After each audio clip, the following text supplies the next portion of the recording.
I mean, what's happening? You are a part of the New York Hardcore Chronicles Live Mother's Day edition. Happy Mother's Day to everyone out there, all the mothers and everyone else. Joe Frank, what's up? Ray Hogan, James Hollis, good to see everybody. Happy Mother's Day.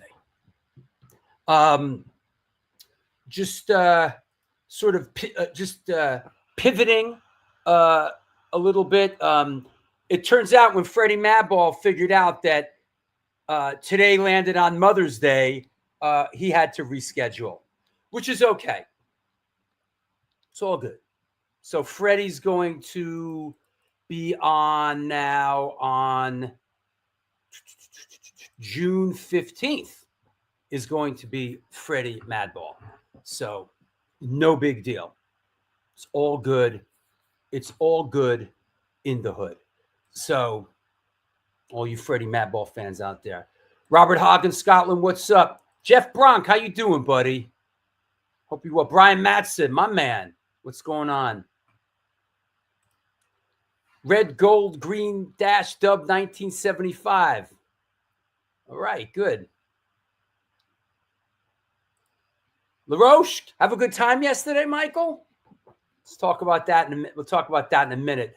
Let's bring on today's co-host. You know her, you love her. What's going on? Hi, how are you? Is something funny going on over there? Oh, nothing. I'm just trying to fix my shirt here. You don't want to have you don't have a wardrobe malfunction? I don't want to have a wardrobe malfunction today, yes. Yeah. Wardrobe is everything. Yeah. Today. Yes. But happy Mother's Day to everyone out there. Happy Mother's Day to the mothers of human babies and fur babies and other people's babies. Absolutely. Yeah, all the aunties, and takes a village. So yes, women of the pit. Casting a wide net. Yes, casting a wide net, because this holiday means a lot to a lot of people. Different things to different people. Some it's a day of remembrance. Some it's a day of tribute, sadness. And it's heavy. So whatever anybody's going through out there, just I hope you're surrounded by love today. Yeah. Well said. Yeah. And I like doing shows like this, Mother's Day, Father's Day, Christmas. Right. I like doing them because, it connects us with the community and with everybody. Not to sound corny, but it makes me personally feel good to connect with everybody out there, and that everybody knows that, hey man, hey man, we mean it, man. Yeah. I got to stop that. Right. The other one is, Right. Well, we always say family first, right? But so, and we have our families, we have our chosen families and stuff like that. So this is the thing that connects that all. And that's what this show is. Things like this are nice. That's what this show's about too. Is just, you're not alone. Sure. Exactly. I'm here. Lori's here. Right. We are your mother today. Don't worry. You want some abuse? Come watch the show. Put your name in the chat room. I'll insult you. Make you feel right at home. Equal opportunity insulting for everyone. That said, let's bring on the Ayatollah of rock and rolla. What's going on? Hello, mothers. Hello, mother. Hello, father. Are you my mother? Are you my mother? What's going on? Not too much. Just shaking my tail. You got the whole family upstairs as usual. So, are you doing something nice for Mother's Day? We any chance to eat like animals and yes. Play. Is your mom doing all the cooking though on Mother's Day? Oh, you're not allowed in there. Okay. No, she doesn't. Go. This is nice. Here. Right. We always do the antipasto. Actually, we do the antipasto followed this one seems a little basic. The other one you sent me Because of course I've been intrigued by these for years now. That your mom puts these together. Oh yeah. This one I found really interesting because there's not a single thing on here that I would put in my mouth. Are you not into radishes or peppers or pepperoncinis? Nope. Really? I'm not radishes, pepperoncinis. I don't even know what that is, bro. Oh, those are good. Those are really good. Oh. Yeah. You're not into any of this. You don't like the spicy, huh? I've never eaten any of that in my life, bro. Maybe it's time. Identify the item on the top left. Is that peppers? The peppers? Like Those are peppers. bell peppers cut up? Right. Yeah, You got your roasted peppers. yeah. You got your pepperoncini, which are like, like a marinated. And I'm curious, maybe we need to get your mom on the show. I'm curious what determines the item placement in the particular serving dish? Like what ends up in the middle? Like is there some sort of a method to this that I might need to know about? Yes, there is a the middle is usually like juicier stuff. Yes. You I know, see. like where that's usually like this is before you put the toothpicks in. Right. You know, the stuff around the edges is more like hand picking, that's toothpicks because you don't want the juice going into the other things, Right. Okay. Yeah, see, pepperoncinis on hot dogs. See, he knows. And then Good stuff. This one here is, this seems like this breaks from the norm with your mom a little bit, this one. Oh no, we did the deviled eggs. Deviled eggs. Yeah, those are good. Yeah. Yeah, we like finger food, but before the main course is served, Julie says, let's have Messina's mom do a cooking segment. You know what? I will actually be happy to do that. I'll film her for 10 minutes. I'm going to tell her as soon as I go upstairs. What do you want her to cook? I wanted to do her rice pudding. Oh, that's good. Yeah, because that rice pudding That's good. that was next level. Yeah, why are they called deviled eggs, or is it the devil's eggs? I think the original recipe was made by Satan. Yes, it was. It's in the Bible. That's right. Satan came up This with is just going to be a show where Satan we came up with rock and roll. Satan came Yeah. up with eggs. Yeah. And then he went down to Georgia. So It was the yesterday, we went out on the walking tour in the city. It was great. Had a couple new faces with us. Here's a shot. It was the cinematic and music walking tour. Here we are at a certain point in the subway, which was pretty cool.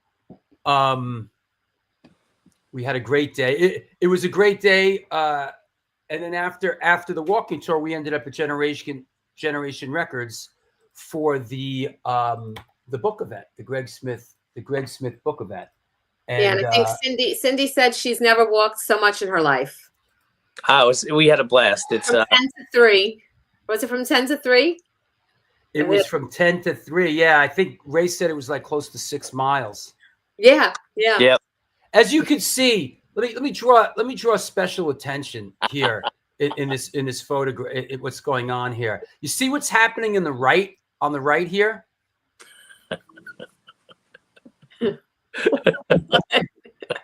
This is going on all day long with Sid the Kid. It's like he has this uncanny knack for when I'm actually when we're moving from point A to point B, he keeps his trap shut. But as soon as I stop and we're talking about something, he starts punishing somebody. And like for instance, here he is punishing Rochelle. Like totally like You don't know that. Totally getting punished by Sid the Kid, and she's like, Jesus Christ! Like They look like they're having a lovely conversation right there. To me, That's right outside the Dakota. I could just go through. You sent me like every other picture is Sid punishing somebody. How do you know? You know? How do you know? How do I see. know? How do I know? Because listen, I'm the guy who sings the song Punisher about this shit. I know. Right? Here you go. Here's Michelle and Steven. Oh, that's sweet. Yeah. Hey, you know, Michael LaRoche was out with us yesterday, and you know what was really interesting? Let me see. Here's another shot. One last shot, but Michael LaRoche was never in the New York City subway until yesterday. Right. That was really cool. And he got 2 trips yesterday, so yeah. And he got mugged twice. Yeah. That's a nice shot right there. That is cool. We had a good crew. We always, anytime we get nice. new people, it always adds something to it, Yeah. And we had fun. It was a beautiful. I mean, it started out a little windy, but it turned into just a beautiful day. Yeah. And I had to cut out about 3/4 through, but I'm glad everything went well with the book signing and everything. And there he is. Look at the way my wife is looking at me. Like, I don't. It's like this fucking guy, right? Like, she's like, this fucking guy, man. Like, like I don't got to hear enough of this guy at home. Like now I'm out in the street and like I got to listen to this guy yapping away. And that. Oh my god! No, you know what that look is? Oh my god, he has an audience now. Oh god. Does it ever end? Wait till the wedding. Yeah. Wait till the wedding. And then we ended up at Generation Records for the London 77 book event, which was absolutely spectacular. There's me and Mark Yoshi and Greg Smith, the author of this monstrosity. So this was the book is out. I know a lot of you have ordered it, but I must say, next to the Misfits, maybe just as crazy as the Misfits fans are, this guy here has the most fanatic. Who knew? I did not know this until we did this book. This guy has the most fanatical fans. This guy right here. The guy who's on the cover. The Ant-Man. Oh, wow. The Ant-Man, Adam Ant, they're fanatics. Like they want everything. They're like, I'm getting like all kinds of messages. Like they want to buy like, they want to, they'll anything. Like they're like crazy, like the Misfits fans. Yep. Like, oh, like, like, and you know what? You want to know something about you want to know something about, if you don't know this already, I know a lot of you do. As far as like the outtakes or the stuff we didn't use for the book, it's all for sale in my world. It's like, because I'd rather some fanatical fan who's going to love it and cherish it. I'd rather have them have it and help me pay the rent around here, of course. Yes. And have it at a price. Have it at a price. Listen, Generation X is the first generation that is, I think, going, big on nostalgia. Yeah. Yeah, we want nostalgia. We want, that's why you'll see like, some of the toys that we played with as kids, on eBay going for like $400. It's crazy. It's crazy. Julie Chrysler was there. Thank you for coming by yesterday, Julie. Wasn't Billy Idol always a poser, though? I don't know. Darby Crash was obsessed. Darby Crash was obsessed with Adam Ant. Oh, I didn't know that. Adam and the Ants rule. See, Yeah. Yeah. Thanks, Al Mitchell. Circus of Power. Yo, the book's bananas. I mean, it's like, it's beautiful, beautiful. Yeah. The book is beautiful. And all you Ant fans, and anything else, listen, It's all for sale. It's all for sale over here. Listen, How much is that black guitar behind you? whatever you want. It's all for sale. Our prices are insane. Oh, yes, we've got it all. Gold records, guitars, books. Our prices are insane.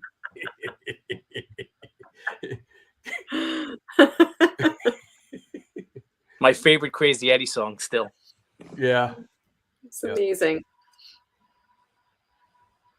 Yeah, Al Mitchell, right. The first Gen X record fucking rips, man. Yeah. That record rips. Absolutely. Yeah. So there you go. Thank you, Julie. Is that right? Adamant was my first concert. Oh, that's cool. Listen, I didn't. But before we got to get moving quick here. But before I did the book, like, and sort of did a deep dive into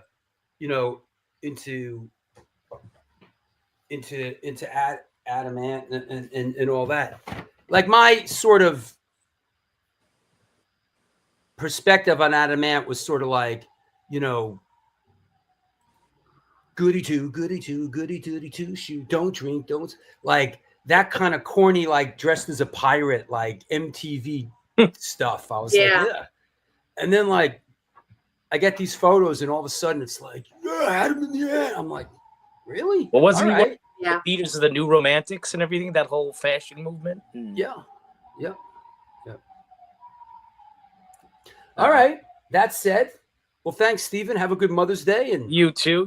Now you can surround yourself with women, as I give him hell up there. Exactly. Yes. And happy Mother's Day to your mom. Yes, and to you and to all the other ladies. Thank you. See ya. All right. Let's Okay. Enough of me talking about me. Yes. Let's get our guest on. Tony Barber came yesterday from the Buzzcocks. Oh, nice. Cool. Yeah. I heard it was a really good turnout. Yeah, it was great. Very cool event. It was great. And you had nice weather. It was. Is that right, Nancy? I remember Choke saying, "Did you hear Adam Ann's Straight Edge song?" Oh, don't drink, don't smoke. Is that right? Goody Two Shows. Is that right? Excuse me, Nancy. I know this is a little premature, but I'm bringing you on. That's a true story. I remember him saying to me, "Did you hear Adam Ann's Straight Edge song?" Because it was "Don't drink, don't smoke." What do you do? Right. All right. Thank you for that perspective. I'll see you in a bit. Let's bring on our first guest. Here we go. Let's welcome back an American guitarist, songwriter hailing from upstate New York. She's known for her work with Last Action, All Fall Down, Growing Up Skipper, Project Kate, Krishna Das, and the Krishna Core Band 108. Coming at us from Albany, New York, please welcome back our friend Kate Reddy. Hey. Hey. How are you? I forgot about the Last Action plug. That's a good one. That's a band that I sang for when I was in the summer. Maybe I was a 9th grader or something like that. I forgot about it. I forgot all about it. So it's funny. A 9th, yeah. Yeah, we played one show. We only played one show because our guitar player was only hanging out in Albany in the summertime because his mom lived in Wisconsin. So, but we played one show with Underdog and Wolfpack. Yeah, it really happened. So it worked out. It worked out really well. And you were singing. I was singing, yeah. That's cool. Which I mean, it was 1985 or 6 or something. So there wasn't a lot of examples of like what I'm supposed to look like. So I just did my best, and it was fun. Cool. Very cool. Yeah. Well, happy Mother's Day. Yeah.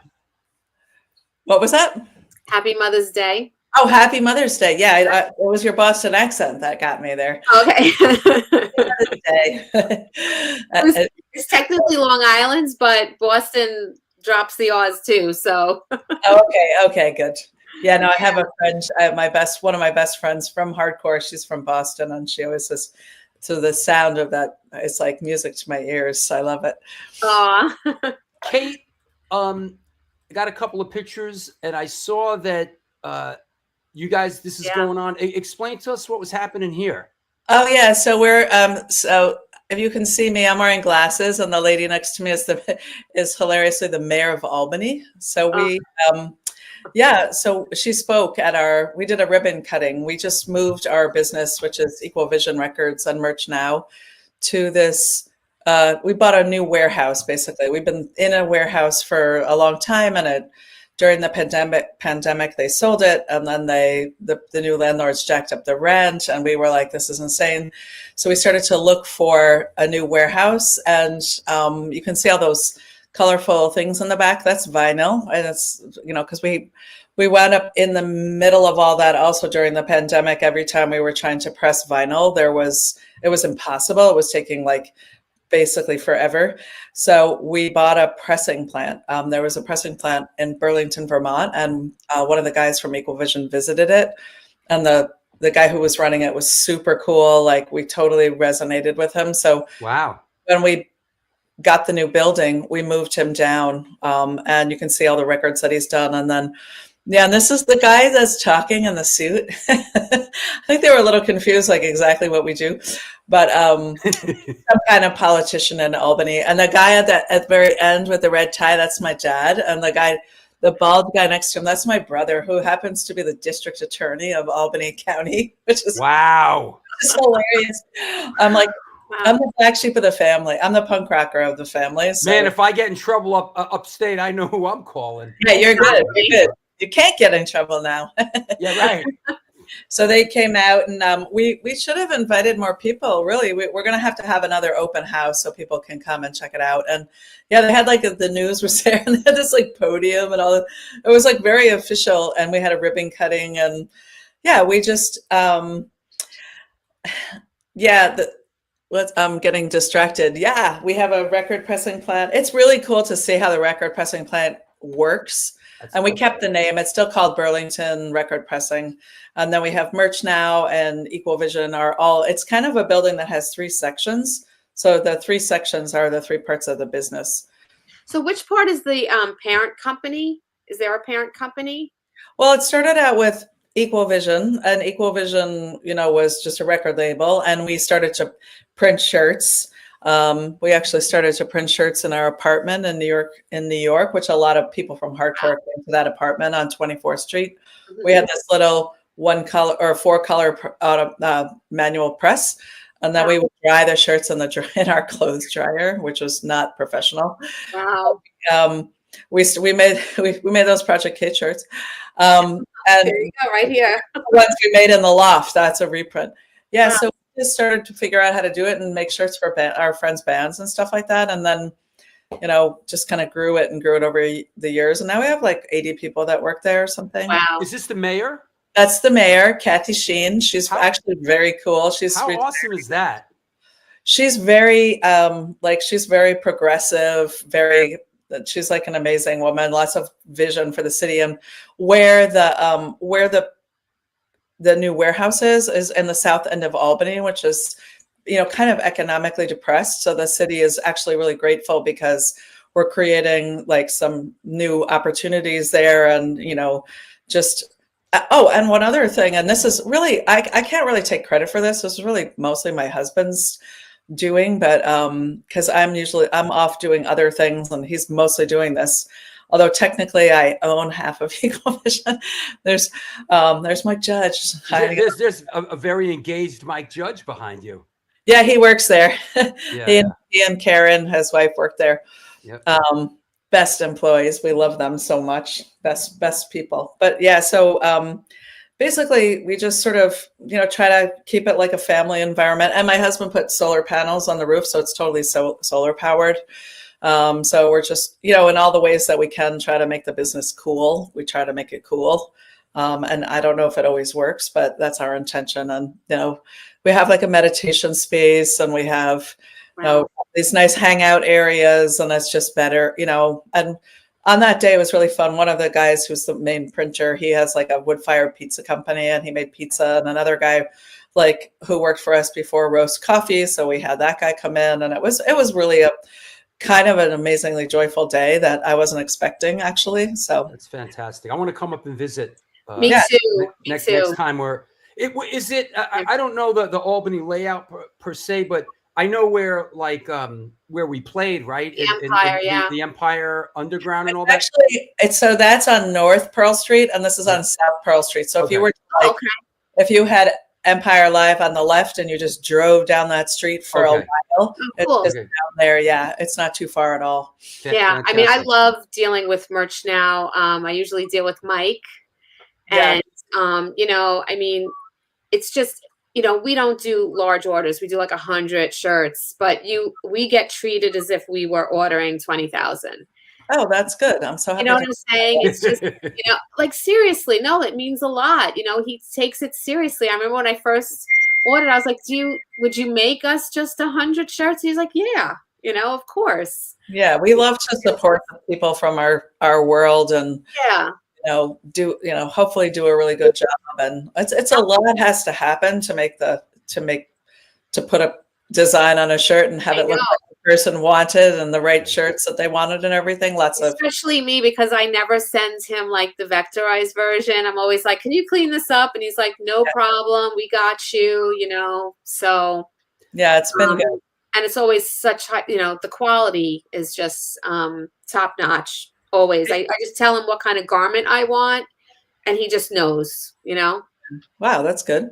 Yeah. Hey, Kate, let's talk about what you have going on here. Give us the rundown on the retreat. Yeah. So the other thing that I do, other than I'm like in this.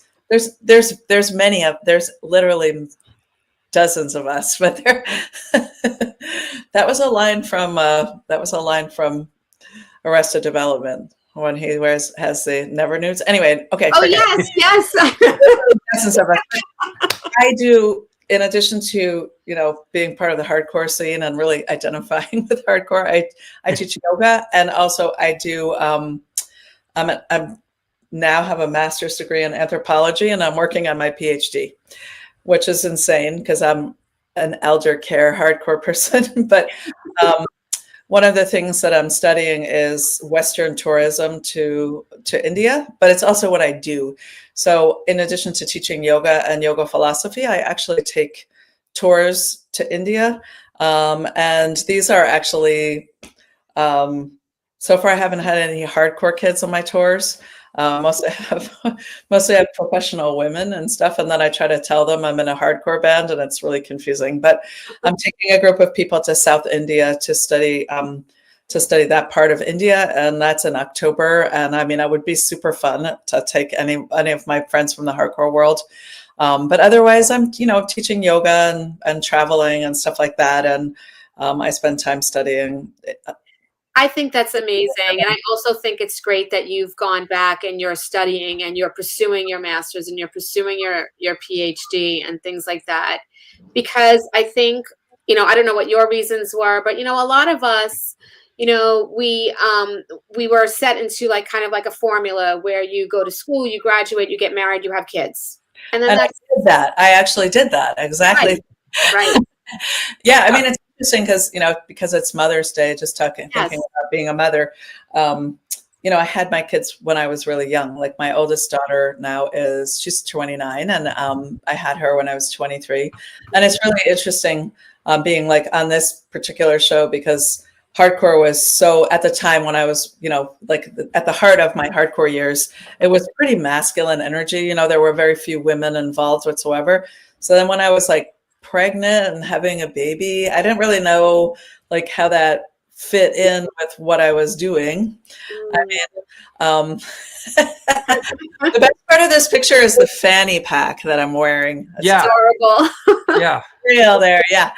So I played hardcore music, and then I had a baby when I was pretty young, and for many years, for a segment of hardcore, like I saw people, bands and stuff, but they were only when they were at my house. Yes. I didn't go to shows because I wasn't gonna.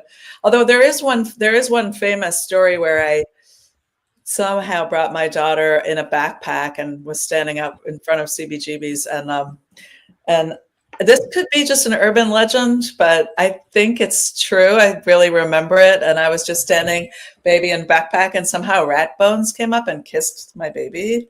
You know? I mean, I feel like you would remember that. I feel like you would remember that. I like this shot. But you never know with like, mommy brain and stuff like that. It's it gets a little blurry. Yeah. So it's nice now to have, like, in the later years of like the post-hardcore and re-hardcore years, to have this an opportunity to talk on a Mother's Day show with a bunch of other amazing, really powerful women. And I also watching how the feminine energy has like entered into hardcore with a fury, and like It sure has. amazing women singing and playing music and everything like that. I feel like, so it makes me really happy and really excited. Yes, because now you have the younger generation, and then you have the older generation re-entering as well. Like, we raised our kids and now we come back, So, and then the younger generation is just continuing right on through, There's nothing holding them back. Yeah. Yeah. And it's really awesome to see. Have you seen your hardcore trading card? Yes, I saw that. That was the show that I did with you guys at C-Squat. Yeah. And it's funny because I did this whole album, I recorded that whole Project Kate album when I was really pregnant. Like, I was so pregnant that I had to sit sideways like this and hold a guitar like this. My stomach was so big. And, it was kind of like, I guess, trying to figure out and identify how to like identify, in the middle of this, scene that had nothing to do with that energy, so, but it's been nice to kind of return and have that opportunity to re-meet all these amazing women like yourself and like Nancy, who's actually like, I'm fangirling on Nancy, and Nancy's book was like, really means a lot, and her whole story and how she was so instrumental in making hardcore what it is, truthfully. So yes, absolutely. And I love a woman with good grammar. It really matters a lot to me. Yes. I always worry when I post, because I think like, I got to get it right. I don't want to get called out, So. Yeah, you want to have good grammar. Good grammar matters. It's on a platform. Speaking of which, let's bring Nancy on. Okay, thank you guys so much. Okay. Thanks, Kate. Thank you for having me and for hosting the show on Mother's Day. Yes, Mom Core. I'll drop you a line. When I want to come by, when I'm we gotta have you up. That would be great. We'll have another open house, and we'll get everybody to come up, and we'll make more pizza and drink more coffee. Right on. All right. Talk to you later. Bye. Thank you. Thank you so much. That was awesome. She's amazing. Absolutely. She had done an interview previously talking about like feminism and stuff, and how there's strength in nurturing your children and raising your family. Feminism isn't just about, breaking the glass ceiling, but it's about doing what you want, and I liked that. Yeah. Next up. Yes. In the cavalcade of stars, the New York Hardcore Chronicles Live. Next up, a retired English high school teacher and author born and raised in the Philadelphia, Pennsylvania area. As part of the early 1980s local hardcore scene, she was a promoter, band manager, and fanzine writer. Later, she fell in with the infamous Boston crew and moved up to Massachusetts. She's the author of I'm Not Holding Your Coat, My Bruises, and All Memoir of Punk Rock Rebellion. Please welcome back our old friend, Nancy Barile. Hey. I'm cracking up with the shirt. That's awesome. And we're going to do another run of those. Am I right? Yes, we are going to do another. We'll talk about that. Talk about that. Yeah. Let's do that. Yeah. People have been asking me. So I have a million shirts on today. Yeah, I know. I love that you're doing that. That's so cool. What's going on, Nance?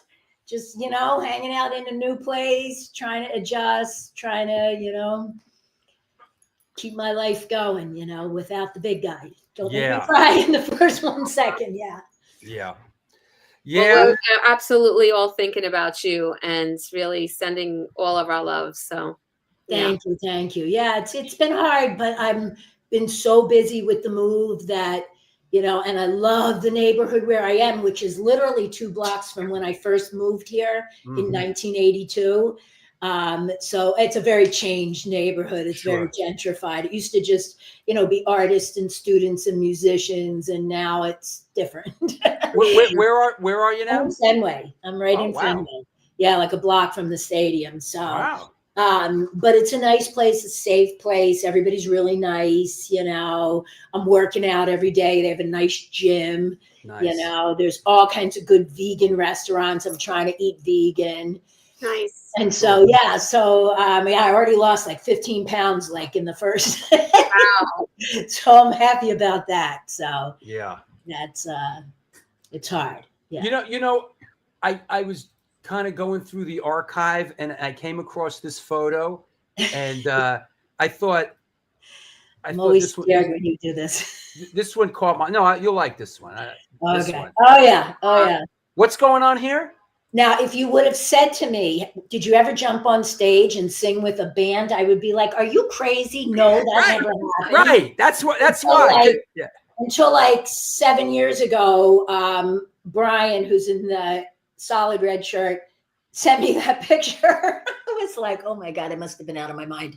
But yeah, that's at a punk rock pool party that we had in Jersey.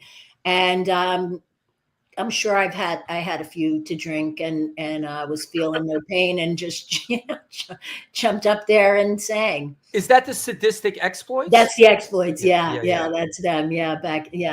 And that was a night that again ended up in the emergency room because somebody threw a firecracker at the drummer and hit his nose. And yeah. And so I can remember I was so mad. I took the train home by myself, and they had magnetic cards at that time. I don't know if you remember this, but you used to have to put a magnetic card in. I kept putting my magnetic card in and it didn't work. So I jumped the turnstile, got to Philly. The cops were there and they sicked a dog on me. Oh, God.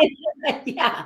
And so I had this like dog, like, you know, at me. And I was like, look, I have my card. Like I had my card. It just didn't work, you know, and Philly cops were no joke back then. No, they were no joke. They were absolutely no joke. And we had many run-ins. You know, they ended up letting me, you know, they let me go. But, you know, I was just stupid. Yeah. Well, is there anything? Where's the book? What's happening with the book? Is there another edition coming, or what's the latest? Well, I'm in my 3rd printing. Came out in like July. And so, which made me so happy because, to be perfectly honest, I thought if I sold like 100 books to some friends and relatives and some diehard punk rockers, you know, I would have been happy. I could have checked the box, you know. But now I'm into my 3rd printing, and it's been so much fun, and it brought me in contact with so many cool people, and it really keeps me going, to tell you the honest to God truth. It really. The women that I hear from, and you know, I just got a postcard like the other day from a woman out in the Northwest, and she was like, you know, I'm picking up and doing what you told me to do. You know, I'm doing shows, and it's like, and she's like 20, you know, and I'm like, wow, this is so cool. So, that's awesome. I love that. Incredible, yeah. Mike Judge says hello. Oh, hi, Mike. Thank you, Mike. Yeah. Are you thinking about doing any more writing?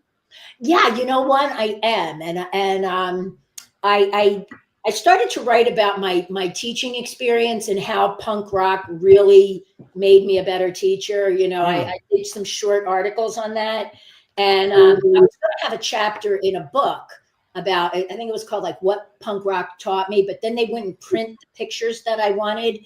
And I got mad and said, I'll just do my own book. So I'm hoping that Ian from Bazillion, because I love working with him so much. Yeah. I hope that he will do it.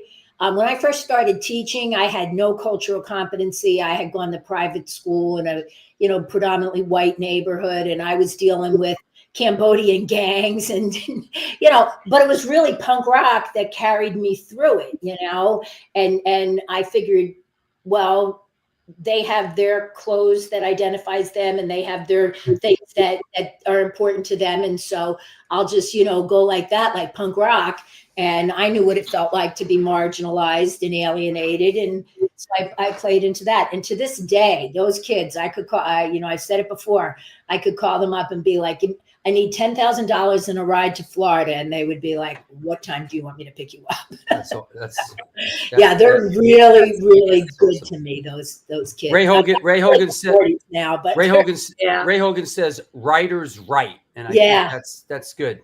Yeah, I'm definitely going to, sit down and I just got a new desk in that. This is my office, this new room. It's nice. Like my office, Hotel Barile, where my relatives and stuff will stay when they visit. Cool. And so I have no excuse. I have all the time in the world. I'm retired. I still teach a college class, and I still teach a memoir writing class for anybody that wants to learn how to write a memoir.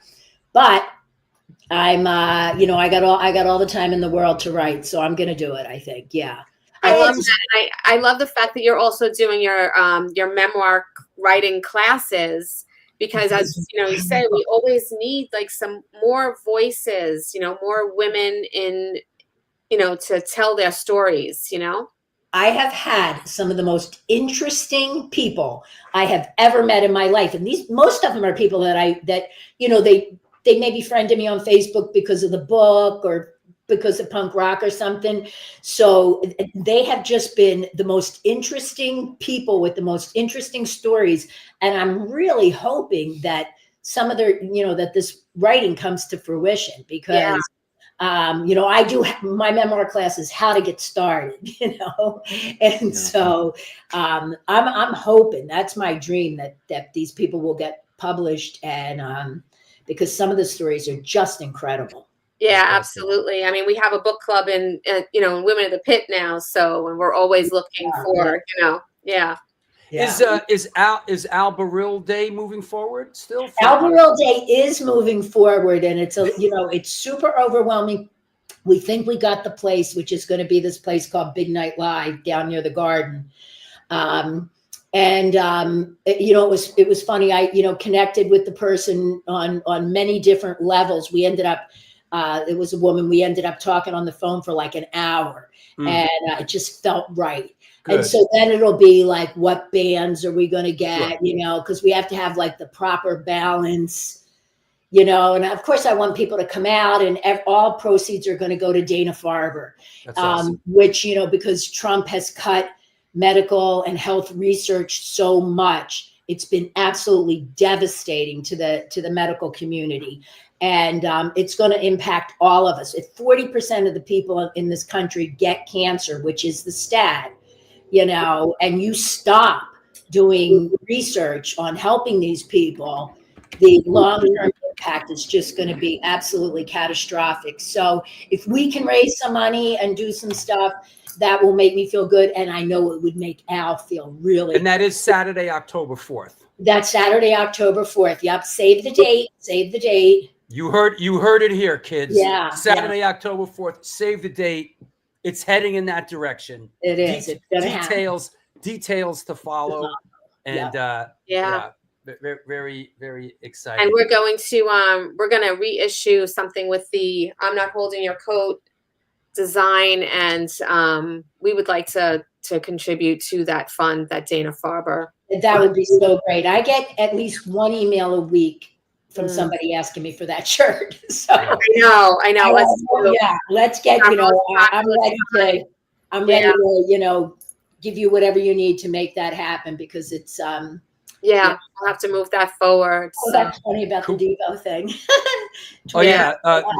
Ray Hogan says, Nancy, I wore my SSD hat to Devo, and at least 20 people came up to talk about it. I love that. That makes me really, really happy. The Al Barile legacy reverberates far into the future. It's funny, people always say, I'm going to cry again, but that you'll get signs, and I have been getting signs, and really? they just really warm my heart. Like, I know he's still here, watching out, making sure everything's going good. Yeah, absolutely. I believe that, yeah. Absolutely. Big presence, big hole in my life, after 43 freaking years, So Yeah. it's good. But like I have a really good support system here, as you know, Drew and Laura. Yeah. You know, I We have do. great. I'm going to see Angie and Bridget on Sure. Monday, Mark Johnson on Tuesday. You know, Yeah. people are, you know, it's a bitch to park here, you know, especially if there's a game. But Still, I remember it was like that when I lived up there 40 years ago. we're sort of, you know, I'm already like finding my spots, you know, Yeah. like where I can direct people to, you know, like Down there by the highway. Exactly. Yeah. You know, where we can get you in and everything. Yeah. But yeah, I've been very blessed with good friendships that that have helped me get through all this, because it's been tough, you know.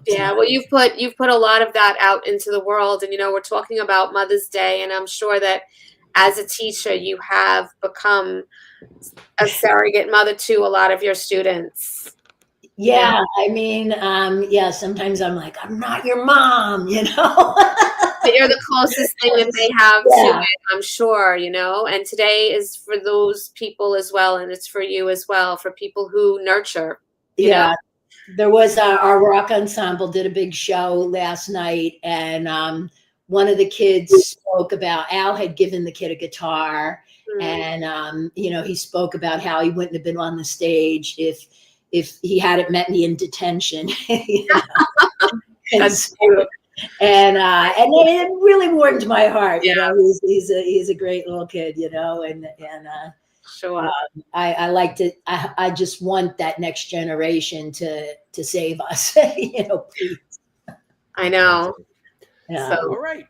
For well, sure. Nance, thank you. Thank you so much for having me on. Happy Mother's Day, everybody. You are loved, Nancy. Thank you. We're excited about, you know, Saturday, October 4th, and more details to follow. And I'm coming to your show, Drew, in June.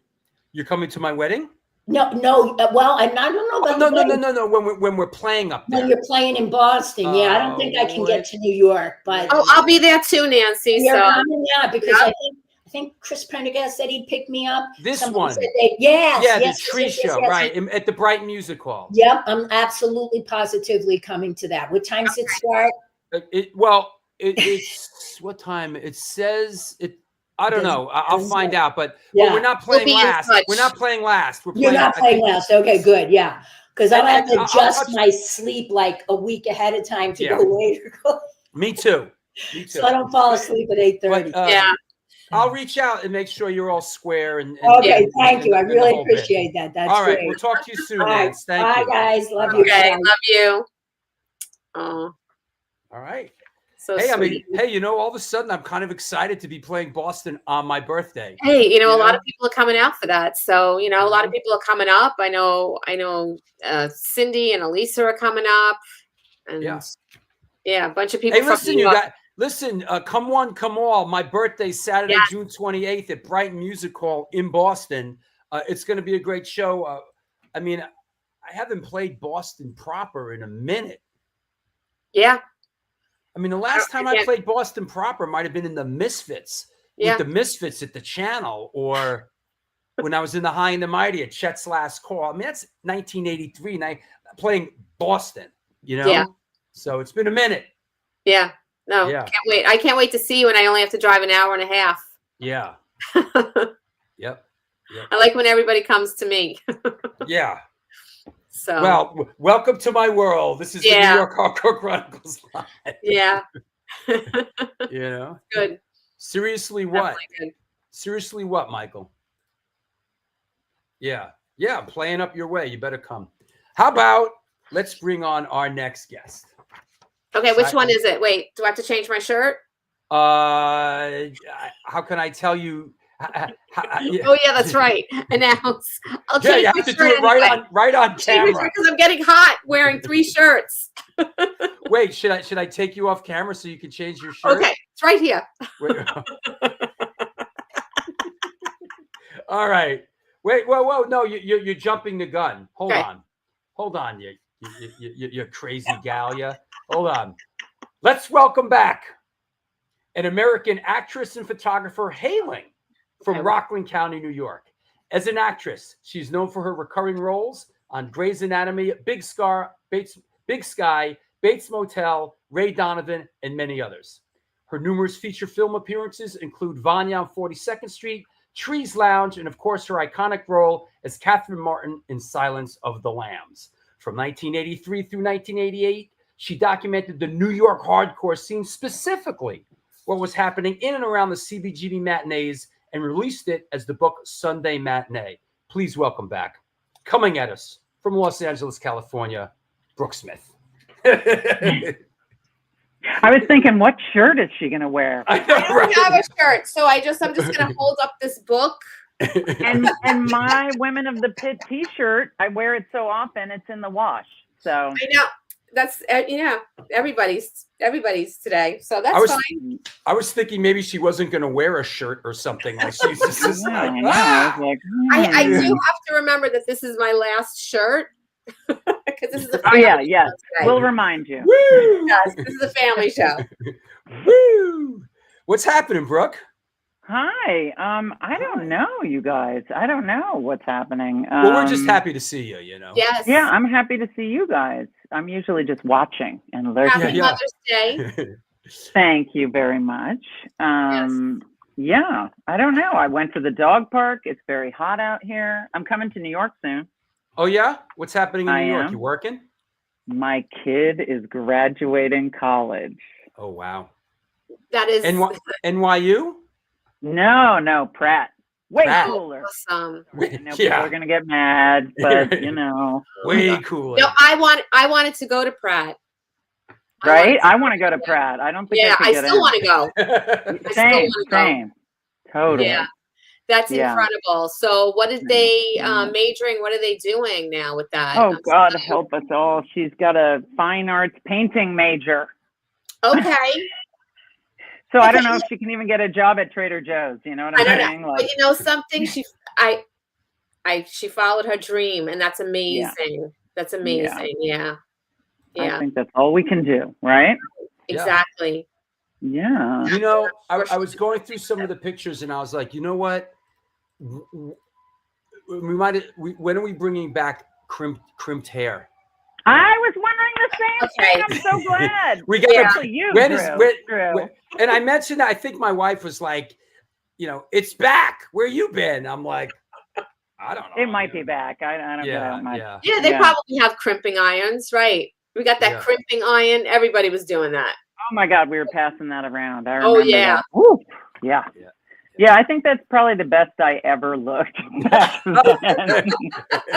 If I had been braver, there were some really crazy photos. Yeah. They're nice and even too, because remember with the crimping iron, like you had to like get it really even. Otherwise some of them would be really tight and weird, and some of them, but that's a nice crimping job there. Just as a bit of a what's next? Acid wash jeans. Exactly. Just as a bit of a novice and as sort of like a Neanderthalic young hardcore guy back in the day.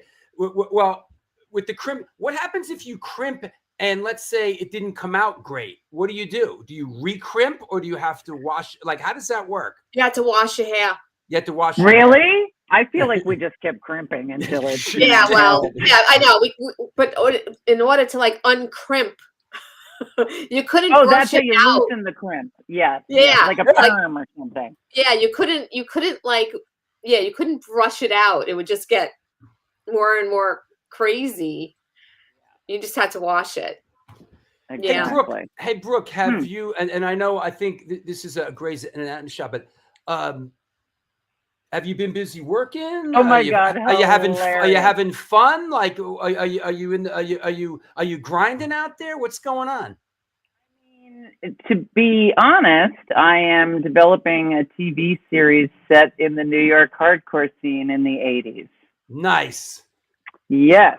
So apparently, since this new president, it's a little weird out here, as it is everywhere. And they just don't want to hear women-driven pitches at the moment. Really? That's what I'm getting. So we're in a holding pattern. I'm doing, the show with Elgin James. Speaking of Boston. Right. Yes. Okay. Yeah. So it's through his deal. And we're hoping to have the show at FX, but right now they're into the men thing. Is that right? Yeah, which there are men on the show, obviously, but it's Yeah. pretty much set through all the women back Oh, in the day. wow. Yeah. So You know, at any given moment, it's like, we have this great idea. And they're like, well, you know, what we really want to hear now is, you know, it's, whatever. Yeah. Exactly. It all- I know. And me, look at me, Yeah. I'm such a sellout. I was like, well, you know, I can tone down the women driven part if you want. He was like, no, you know, by the time we're gonna pitch, like they'll want it, believe me. So right. but we've developed sort of the whole first season, and it's definitely gonna be awesome. So Cool. Yes. yeah. Super I just don't know excited. where are we gonna shoot it? Somebody Yeah. said Troy, New York. Oh, yeah. Yeah. Yeah? Yeah. Yeah, you guys know Troy? Oh, hell yeah. Troy, Really? New York. We've met the enemy, and the enemy is us. Troy, New York. Absolutely. Troy, I gotta New look York that is. one up. Yeah. Well, Yeah, that's. they have a huge Troy, scene. New York is rough and tumble, Yeah. and parts of it really look like old New York. It is a scrappy outlying area of Albany, and it is rough and tumble and grimy. You know who's in Troy, New York now? Remember Don Fury? Don Fury's Yeah, studio? that's what I Yes. saw him. He's up there. Don Fury, who had the studio in that, you know, down. He basically said, you know, for the amount of money I'm paying to rent a disgusting basement space on Ludlow Street, I'm paying a mortgage on a building in Troy, New York. And so I've been to his studio. So Don's up there. Didn't Yeah. I see him in your movie? I think it was in your movie. No, Yeah. no, Yeah. yeah, Yes. that's what it was. Yeah, Yeah. So there's that. No, Yeah. Troy, New York, because everybody knows New York doesn't look like New York anymore. So no, you know, and Yeah. I mean, there's a few places, but yeah, Yeah. exactly. certainly not the Lower East Side anymore. You know. No, and I never saw the CBGB's movie. Yeah, it was you know, I didn't see it, but I heard the entire inside of CB's was They like, built it. Yeah. oh, they built it? Because I heard it exists somewhere, that it's in some studio somewhere, and I'm trying to figure out where. I think they think the bar, they took the bar out, I think put it in storage, and they used it when they recreated the set, I believe. Okay, I believe that's believe what that. they did. So it's it's out there something, but that's exciting. Were you Yeah. okay during that whole Fires? Yeah, yeah, I'm out in the yeah. valley, so Okay. nothing came here, but it's Yeah. pretty nutty, the whole thing. Yeah. Really I is, feel like man. my time here might be limited. Yeah. I don't know. Yeah, got to come home, I think. Oh hell yeah. So, Come yeah, back. we'll see. Yeah. You gotta make some friggin' money, you guys. What the hell? Yeah. No, it's crazy. It's crazy you- everywhere. Do you remember when selling out was a bad thing?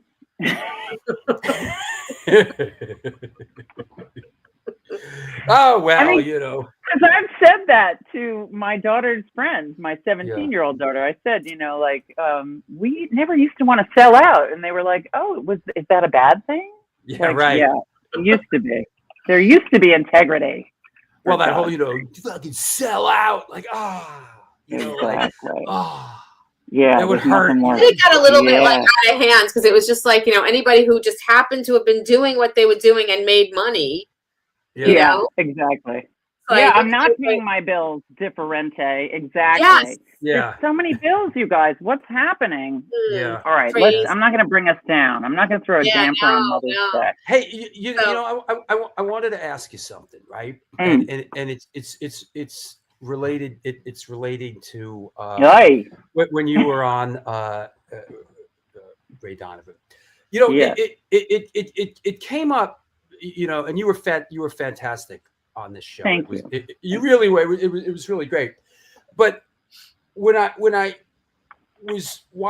went back and I was watching an episode, and there's my friend Brooke, and there's a scene where you take your top off, right? Oh yeah, there is. Uh-huh. And I was like, ah!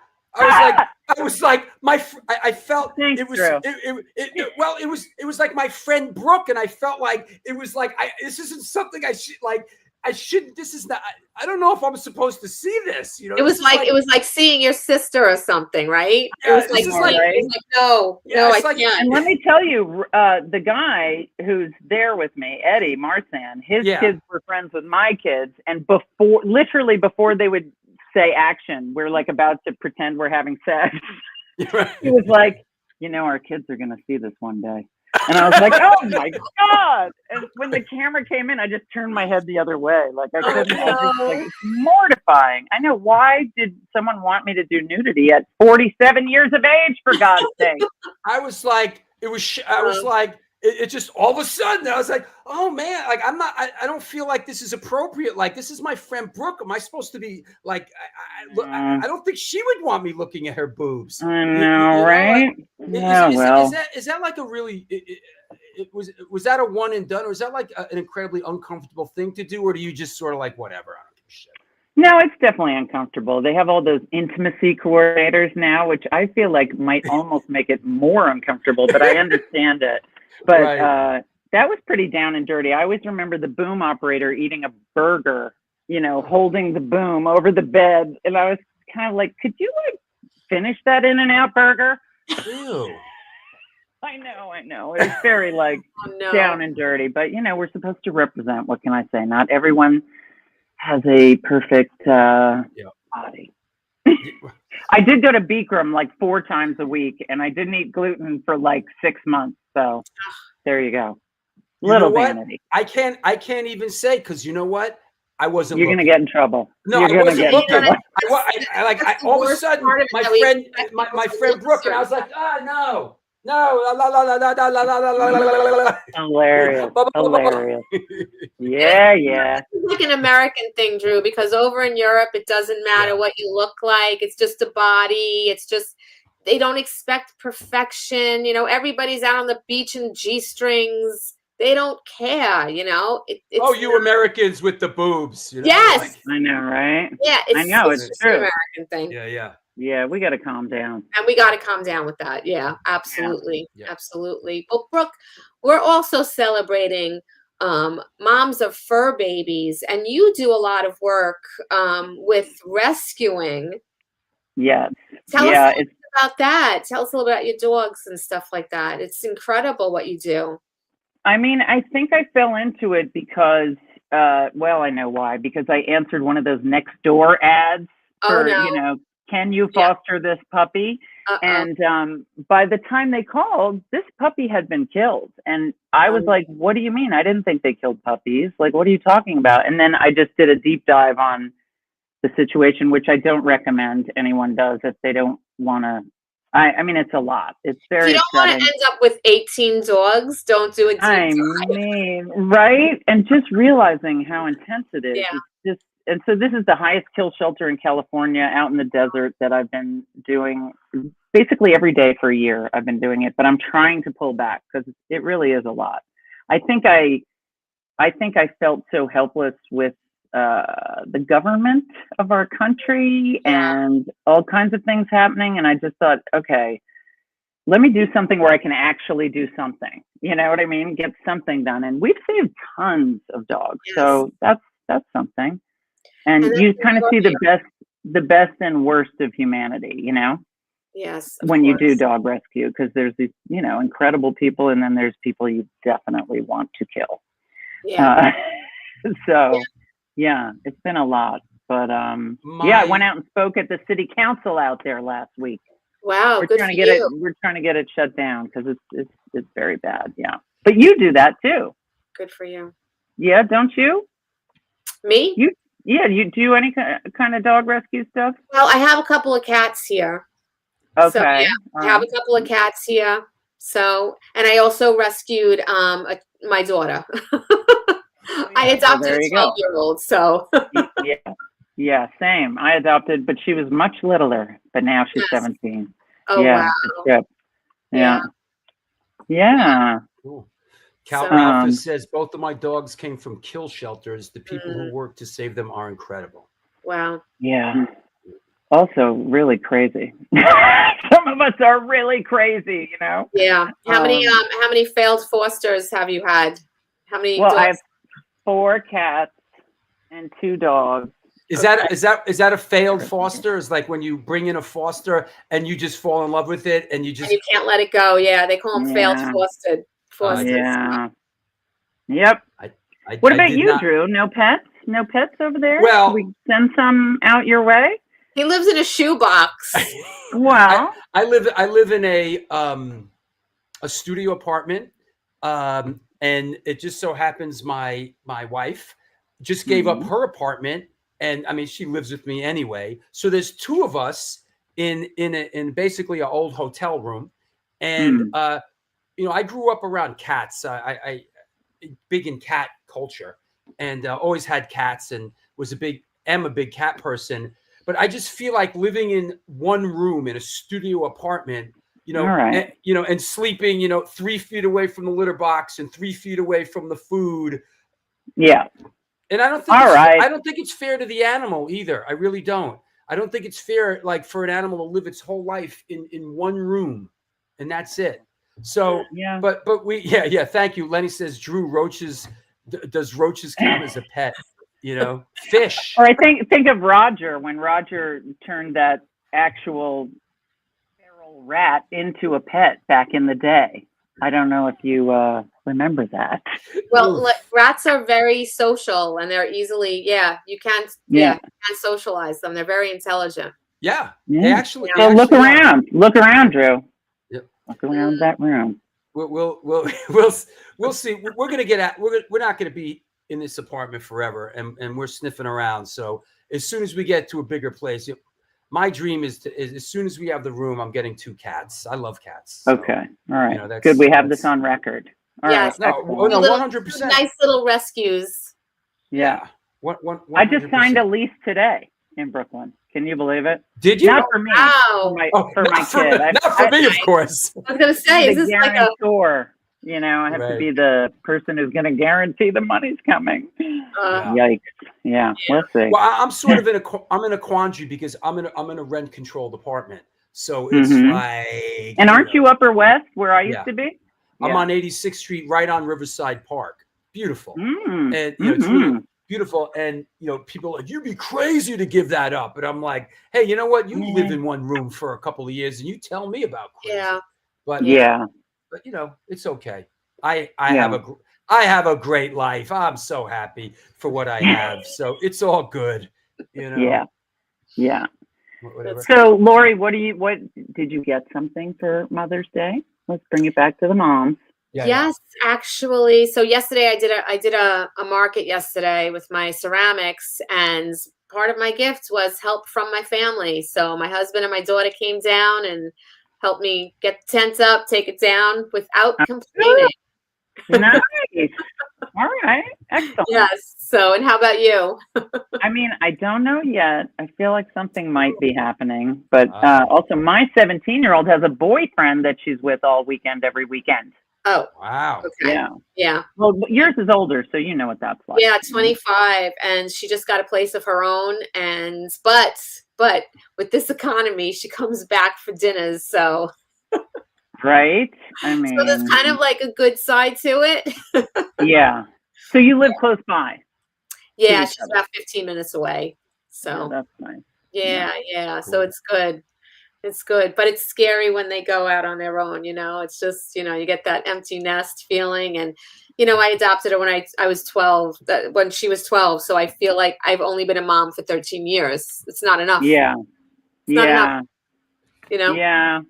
Well, you'll be a mom for the rest of it. Yeah. Different. Like I know, but like, right here, I feel like my 13-year-old moved out, but no, she's 25, so I guess that's what I'm trying to say.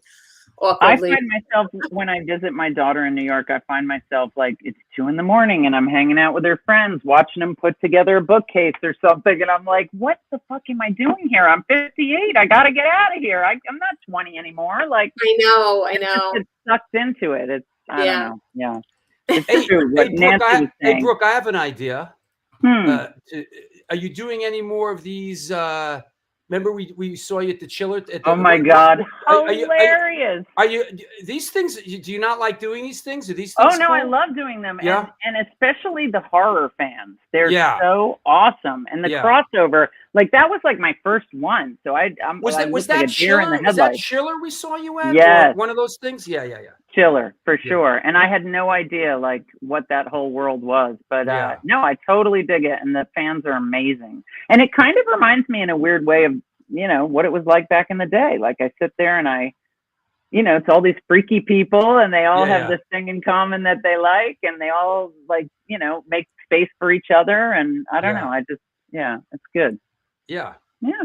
Are those, do you have the opportunity to do those? Are you approached to do them often? Yes. I did one in Manchester, England, in October. Wow. Yeah. Cool. And then, and my next one is, where's my next one? I think it's in Virginia or something. I do them quite often, actually. Okay. They're kind of fun. Yeah. And Yeah, I went back to the house, Oh. I did like a thing where I went back. I did a thing. Oh, wow. I did a thing. I went back to the house because when we shot Silence of the Lambs, I was only at that house for one day. It was just me coming out, But so there's a really cool dude who bought it and made it all, and they built a pit in there and the whole deal. It's like a whole thing. You can rent. It's an Airbnb, for God's sake. You can Airbnb. Oh my gosh! You know what it reminds me of? It reminds me of Danny Boy from House of Pain bought the Outsider's house, and he turned in Tulsa, Oklahoma, and he's made it a destination, and it's fantastic. Oh, interesting. Yeah, that's exactly what this is, and it is kind of cool. A super fan gone super. Yeah. Totally.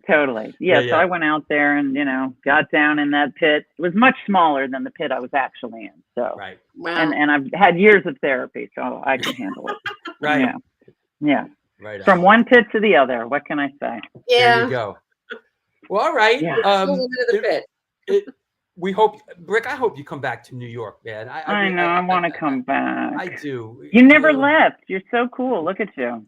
Well, I left. I moved to Vermont and raised the kid and got married, raised the kid in Vermont. I was out for a couple of years, but the whole time I was there, I was like, I got to get back, man. And then once I got back, I'm like, never again. Yeah. Yeah. And I'm like, I'm out here on Cape Cod, but I mean, any chance I get, I'm back on, in New York, on the islands. Yeah. Back with family. I'm so grateful that they still live there and everything. And I can get back often enough. And yeah. Count the days. Yeah. Makes I sense. guess it's not our city anymore. Now my daughter walks like so much faster than me. And I remember when my mom was like, would you slow down, please? And now my daughter's like, 10 miles ahead of me. You know what about New York? I think too. I think because when I first came back here, I got really shook up. I think eventually you just get acclimated to it, and New York now is sort of like it ain't what it used to be, but it's the only place. Something else. But it's the only exactly place for me. And New York, the one thing that remains the same about New York is that it's constantly changing. And it's sure, this and this is different, but there's still a lot here. It's still the same. You can taste it. You could, you can feel it. Totally. Yeah, the energy's still there, and there's something it really comforting is about the fact that it was here before us, and it'll be here after us. That's right. Yeah. Yeah. Thanks, Brooke. It was good seeing you. All right. Happy Mother's Happy Day. Mother's Day. Thank you. Thanks so much. We'll talk to you soon. Okay. Happy Mother's Day, Lori. Thank you. You too. Bye-bye. All the moms. Bye. That was cool. Yeah, that was awesome. Okay. Yeah, the stuff that she does with the dogs is incredible. If you're out, in the area where she lives, check it out. And it's incredible. She just got involved and just that's what she does. My son Caleb, who lives out in Hollywood now, and his gal Monica, he was explaining this to me. She has an Instagram page. They foster dogs, and the page is blown up, blown up, and like they're almost paying their rent from this page. On the Instagram page. I mean, they have it wired in ways that I can't even wrap my head around, and they get a dog food sponsor sends them dog food and this and that. And they talk about the products, and they've got it wired, man. And she's good on camera. She's a filmmaker, and she really has this whole page wired. That's great. That's incredible. Yeah. I almost rescued my cats. you know, yeah. And the one place that I got one of my cats from, Montreal, they had like 18 cats living in an apartment. I've never had a dog. Yeah. I've never had a dog. Really? I've always had cats. Oh, okay. Yeah. I'm like a I cat had dogs person. growing up, and then we switched to cats. You know what part of it is? I think for me is like I grew up like in the city, like in it's apartments in the fun, city. yeah. You know, so like, you know, Yeah. even to this day, man, like it's dogs in small apartments seems like I said before, like it doesn't seem fair to the animal to just have it like a, you know, in my building where I live here, it's a lot of studio apartments. And I see there's people in my building that live in studio apartments that have pit bulls. I know. It's crazy. These giant dogs. Yeah. I'm like, you live in that studio with in a little pit bull? in a little apartment. Yeah. Yeah. It's a lot. You got to take them out a lot. So anyway. Hey, let me, we have coming up on the New York Hardcore Chronicles Live Mother's Day edition. We have Mimi Fugit and we have Dena Douglas, photographer.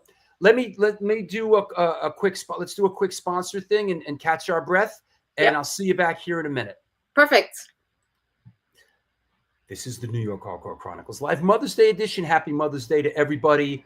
We're taking a run at it. That's right, Victoria. Happy Mother's Day to all. Good to see everybody. I hope things are well out there for you. Let's do a little, let me do a sponsor thing and we'll chat and we will continue on our quest. Since 1992, Generation Records has been a mainstay of the New York metropolitan area music scene. Today, they offer a diverse selection of new and used rock, jazz, indie, hip-hop, punk, hardcore, metal, blues, soundtrack, and reggae LPs, as well as t-shirts, posters, and other merchandise. They buy used record collections and music memorabilia and will pay you top dollar for them. House calls made for large collections in the tri-state area. Call or email generationrecords@gmail.com and follow them on Facebook and Instagram.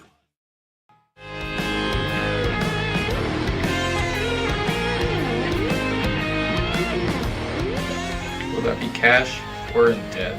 Do you mean debit? Yes.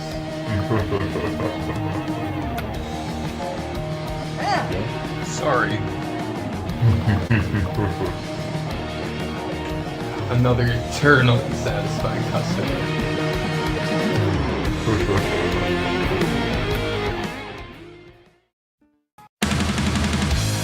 Yo, what's happening? I'm out here at one of our all-ages Sunday matinees on the Bowery. I hope that you are enjoying today's show. I just want to let you know that the New York Hardcore Chronicles Live needs your support. Please step up. There is a Patreon page that has a lot of unique program. Shows are announced there first.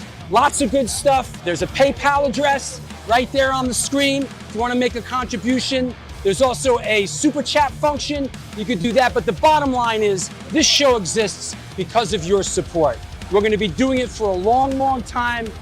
Thank you for all your support through the years. Back to the show.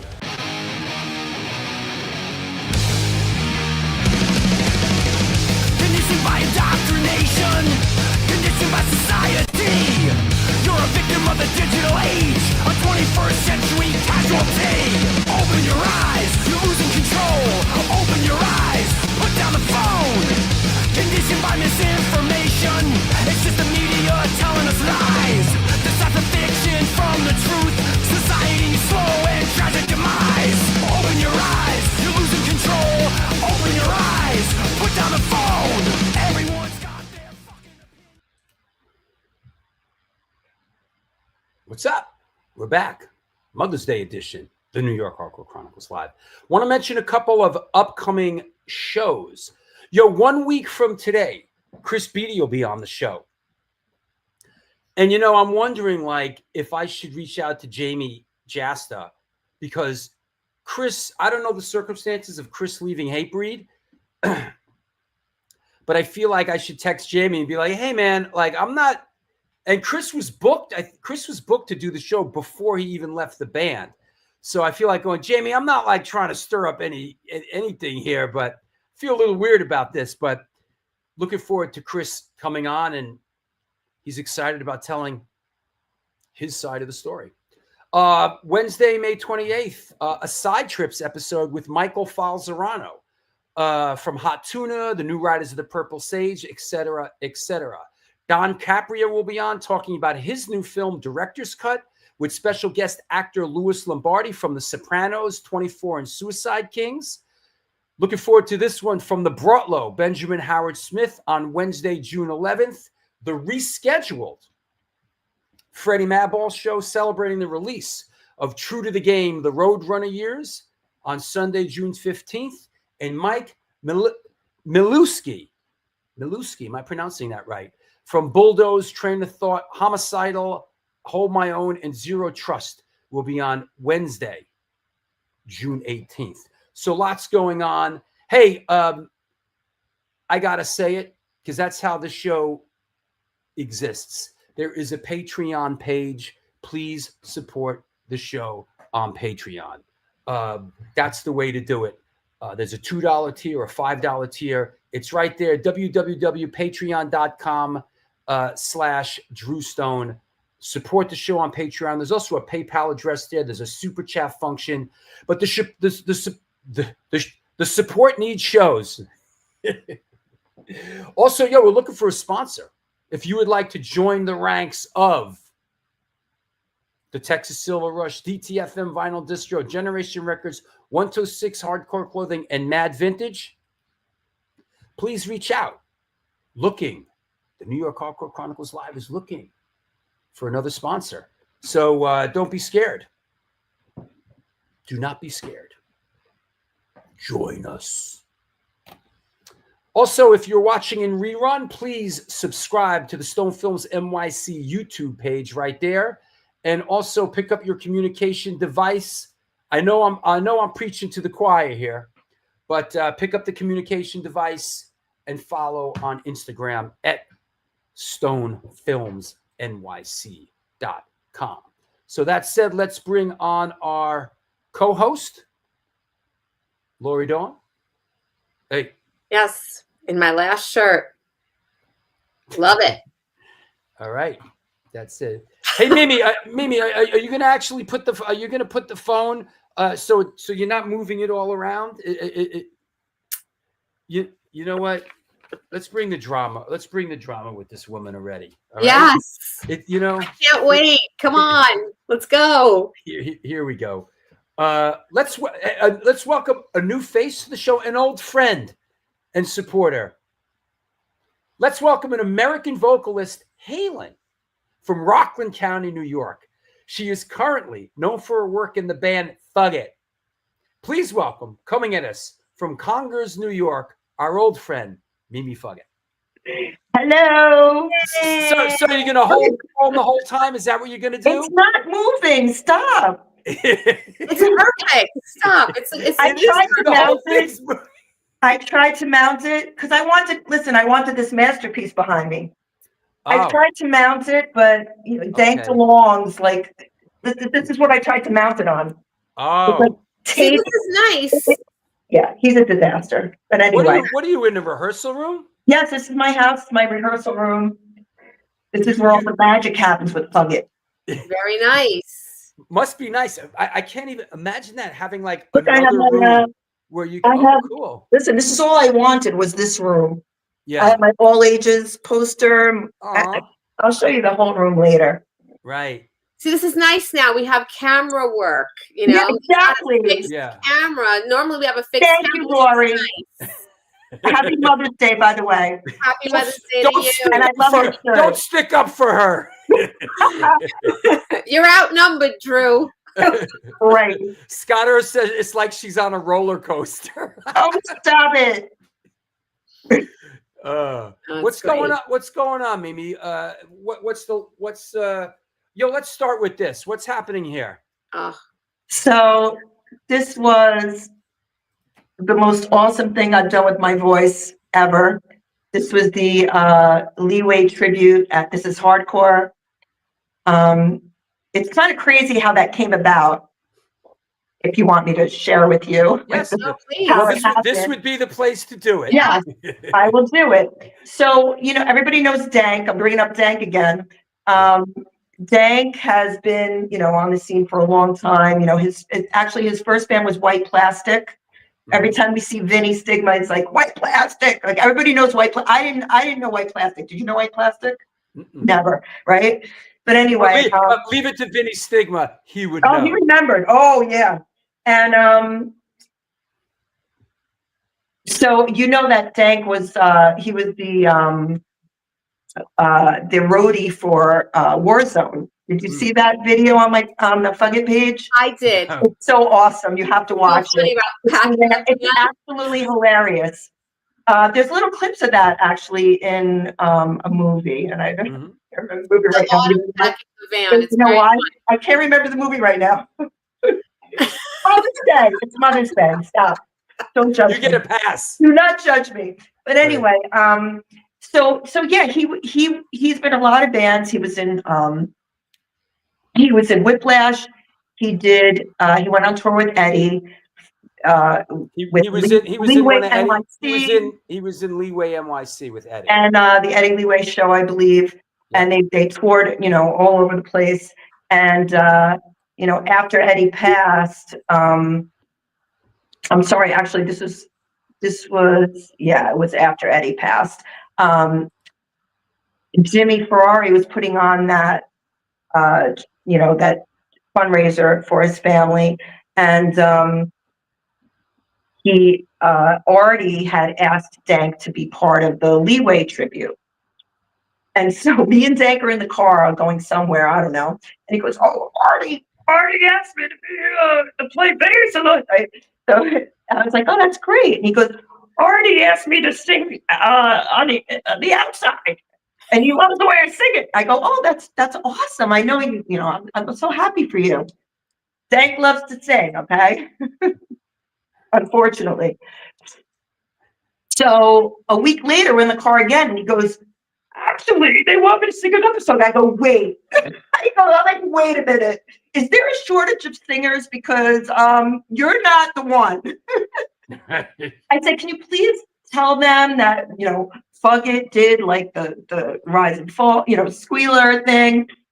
I said, I think I could do it a little bit better than you, but a little bit. I was like, "But no, seriously, you're going to do more than one song. There's a problem here." So he reached out to Artie, and then I came to a practice, and then I was only supposed to do one song. Was that the practice I went to when I saw you at? Yes. Yeah. Yeah. I remember you walked in, you were like, "Oh, geez." No, that's not true.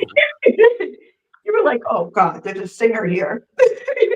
Well, I didn't understand what I was walking into. Kind of like I didn't realize it was like going to be a bunch of people there. I just thought it was like right. But it's okay. I can handle it. You were yes. Yeah. So I was only supposed to do one song, and then it turned into a few at that Lucky 13 show that Jimmy Ferrari put on. Yeah, and you were great. You were fucking great. Thank you so much. You killed it. You were right. You're right. You sing those Leeway songs really well. It's like right in your range. Those songs. I gotta say this. I gotta say this is that those Leeway songs are not easy to sing. No, it's like Eddie had a pretty high register, and it's very difficult to sing, like that. I sing at a pretty high register. I did Kingpin, and I could pull it off, but those songs are not easy to sing. Eddie Sutton was a fucking great singer. He was, absolutely. Yeah, he was. He was. Listen, that's why I was so stressed out. Look at this. Perfect timing. Just got on, Jimmy Ferrari. No, I love you, Jimmy.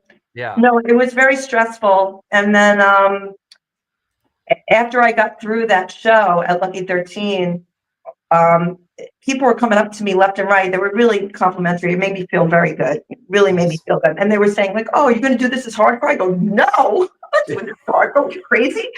What are you, crazy? A big stage in front of 1,000 people? No, I said they didn't say anything to me. I don't even know. I don't know anything about it. I'm not doing that. Right. And then actually at that show outside after the show, Artie came up to me and he's like, "Can you do this as hardcore?" Wow. And it was really such an emotional time because it just was. I remember driving down to Philly and I called my friend Dory and I was crying on the phone, literally crying. And I was like, I'm not worthy. Like, why am I doing this? You know? And she was like, what are you crazy? Eddie loved the underdog. He always supported the underdog. And I guess like in, you know, I obviously I was the underdog. You know, we had Huda, you know, doing a couple of songs and Jay from Mind Force. And it's like, and I'm just like, you know, nobody Mimi getting up there and oh, stop it. It was and doing like most of the set, and it was surreal. I've never, you know, performed in front of that big of an audience before. It was surreal, and it was great. The feedback I got from people just made me feel awesome. Yeah. And I kind of thought they should have they could have, you know, done a couple more, man. It was really great. Yeah. It was. I thought that, you know, sometimes these things sort of find their own stride, you know. I thought it was kind of, it was, I thought it could go on, but that said, you know, before we sort of get into the present, you know, who was it? Kate, who came on first, was sort of, and Laura, you were talking about, you know, sort of women and hardcore and this and that. And it got me thinking about, as being sort of someone that's been around for a minute, right? I kind of came in 1981, just sort of the ebb and flow and what I've seen as far as women around and stuff. And Mimi, you were around and in the mix real early on. You were married to Rob Kabula, who played in Agnostic Front. Any sort of fond memories of those early days of like when you were coming around with your boyfriend Rob, and was Rob dating? Were you dating Rob when he joined AF? No, he was already in AF. Oh. But I mean, seriously, if you got an hour and a half, like I have so many stories from back then. Yeah. It was fun, you know. It was crazy. Like I do have a little story. I know he's gonna get mad at me for sharing this story. I don't worry. He's not watching the show. I don't care. I got to tell this story because it's funny. So probably like the second time I met up with him, you know, on Avenue A, right? It's like our date. Like, I'll meet you on Avenue A, you know. And I was, and like, you know, you know that picture that I shared of me getting my my autograph from Johnny Rotten, right? And I'm wearing that homemade Kraut shirt, right? So I just made my own shirts. It wasn't, you know, it's a shortage of shirts back then. You know, you had to take a Sharpie, and you loved a band, you would draw it on a white T-shirt with a Sharpie, and that's what I did. And what I did was I remember the Sean Taggart, like. Remember the flyer where the Cro-Mags were like shaped, like it was like the skinheads shaped in a C, shaped in an R, right? Sure. I actually traced that and put that on a T-shirt, right? When I was 15, right? So I met Rob with this T-shirt on, this Cro-Mags T-shirt, and he was like, I'm not walking around with you with that T-shirt. He's like, take that off. Like, put this on. He like walked over to the van, which was Roger's van, pulled out an Agnostic Front shirt out of the back of the van, and put this on. You know, so I changed proudly into this white Agnostic Front T-shirt that had literally dog piss all over it. It was white and had yellow. It was Roger's pit bulls were in the van, and there was yellow piss all over the shirt. And I put it on proudly because I was, you know, good little girlfriend, and I wore it, and that's it. I don't even know what happened to my Cro-Mags shirt. I wish I still had that. And you know what? And the shirt with the dog piss on it would be worth like $1,000 right now. Yeah, probably. Right? It's worth more with the dog piss. Yes, yes. More with the dog piss. What Yes, 100%. Hey, as we were talking, I sort of did a search in my archive, and this came up. I don't know. This might be from one of my film premieres or something. But talk about Dank, right? Oh yeah, there he is, and that's his fiance, Paula. That's I actually hooked him up with her. That's one of my best friends growing up, and they've been engaged for 18 years. 18 years. I don't know, something like that. Yeah. I just got away with being engaged for like 5 minutes, and it was like, yo, she wasn't having it. She's like, if you think we're gonna be engaged, like, you got another thing coming, you better marry me, motherfucker. I'm like, oh shit. Yeah. So, yeah. Listen, when I was wearing that Chromex shirt, also, I have a memory of being like in Tompkins Square Park at night, and somebody spotted my shirt, and the next thing I know, they're literally dragging Sean Taggart towards me. He was on the ground. They had two guys dragging him to show him my shirt, and he was freaking out. Oh my God. Like, just couldn't believe that somebody like drew his design. That's cool. And a shirt, which is hilarious. It's hilarious. Hey, I found another one in my archive. How about this one? Aw, Chrissy. Wow. That's my daughter. You know what's interesting? You know what's interesting about this shot?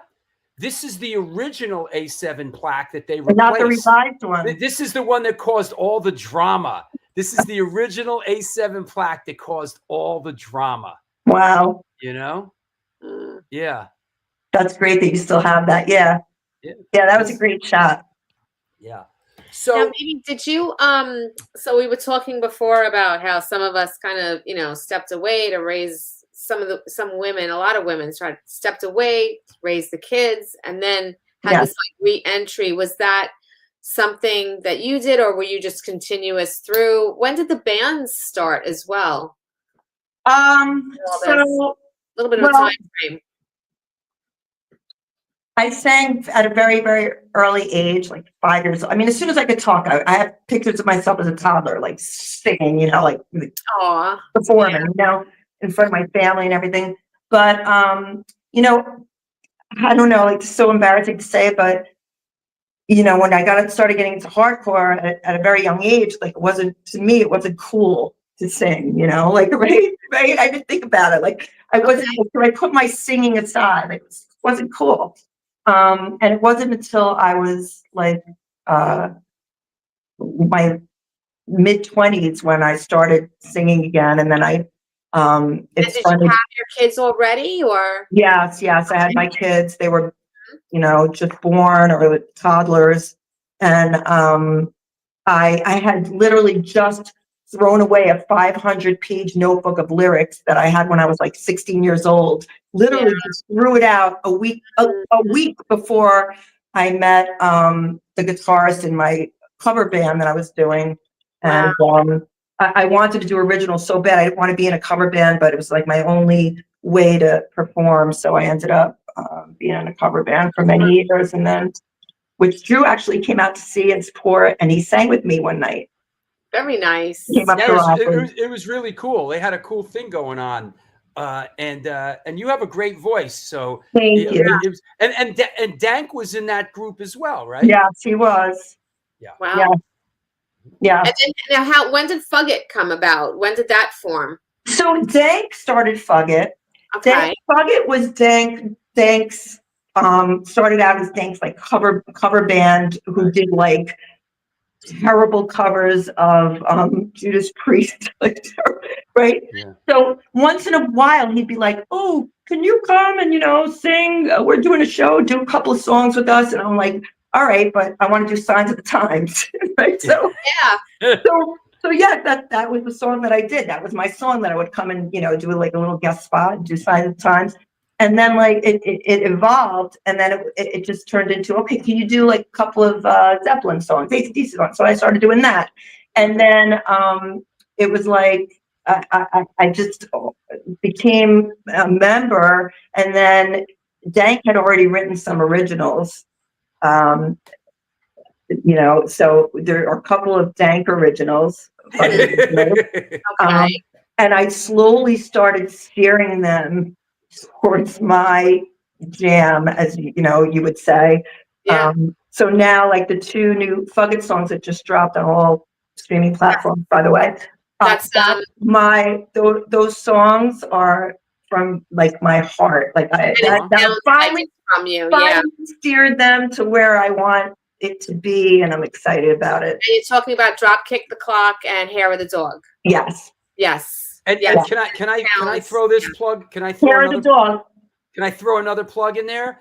Yeah. And on Sunday, July 13th, we are finally, Fugit is finally, we got them to play one of the Bowery Electric shows. And they're on the bill with Fury of 5, Shoot the 5, The Long Wait from Boston, featuring Jamie Sharappa from SSD and Mark McKay from Slapshot, Jerry Body and Fugit. That is Sunday, July 13th. Come Can't on, wait. come on. Thank you so much for having us. Yeah. It's been a long time coming. It's just, you know, you're in one of those bands where, and I know you have to deal with, it's so hard for you to get your people on a day that they can all do it. And then we finally figured it out. I know, everybody's in other bands. You know, the worst thing I ever did was getting Forrest into Deblo Hammer. Worst thing ever. Our drummer. Right. Because, you know, it's like, I'm like, oh, I go Forrest. I go, Dave Tree just called. Oh, he wants us to do a show with them, like somewhere in New England. It wasn't Boston, but, you know, he's like, we're going to Italy. So I can't, my wife is going to, you know, divorce me if I do another, you know, so it's like, I'm like, no, I go, Deblo Hammer cannot interfere with Fugit. Like I got him, I introduced him to them and it's like, now it's interfering with everything. I love you, Forrest. And can I let something else, out of the bag? Sure. Is that coming up on June 1st, Get Married at the Bowery Electric. Lori Dawn is the wedding planner? No, I'm the wedding planner. Is that you're sort of like the wedding planner? She's handling a lot of the festivities and the food. A lot of people are supporting to make this happen, but of course we're doing the My War thing, and we're doing it for like an hour this time. It was such the event planner. Elisa says Elisa knows the event planner, right? Actually, Elisa is the yeah. But she knows what it's when about. we're doing the My War thing on June 1st, which if you don't know, it's like we basically have a band, and it's like punk rock karaoke, and we're bringing a lot of different singers up, and Mimi's coming up and going to be singing one of the all-time great. I don't want to say what it is. Yeah, don't. Yeah. You know what?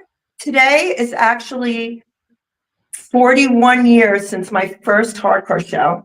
Is that right? Exactly to the day. It was Kraut, and they played at my high school. I wasn't in high school yet. I was like 8 years old. It's funny because I just pulled these photos that are in my file that you took from 1985 from the Rock Hotel. Yes. And this is Kraut. And I'm like, this is a Kraut shot. And I was thinking, I thought you were going to say my first show was Kraut. And I'm like, that's your first show. But yeah, this is one of your shots. This is one of the last Rock Hotel shows, I think, in that original space, you know? Yeah. It was, you took these in 1985. You took, and I have this one, and I have this, which I think could this be the original Murphy's Law lineup? Because I see Harley up, and Harley's out from behind the drums. This is, this is Murphy's Law at the original Rock Hotel. Yep. Awesome, right? You took that these. Is very cool. Awesome. Hey, Ray Hogan, was it Ray that asked? Where is? Hold on, I'm looking for. He had a good question. I'm trying to find it. Let me get rid of that. Well, there was also another exciting project that I got to witness. Mimi at work in the studio. Oh yeah. Yeah.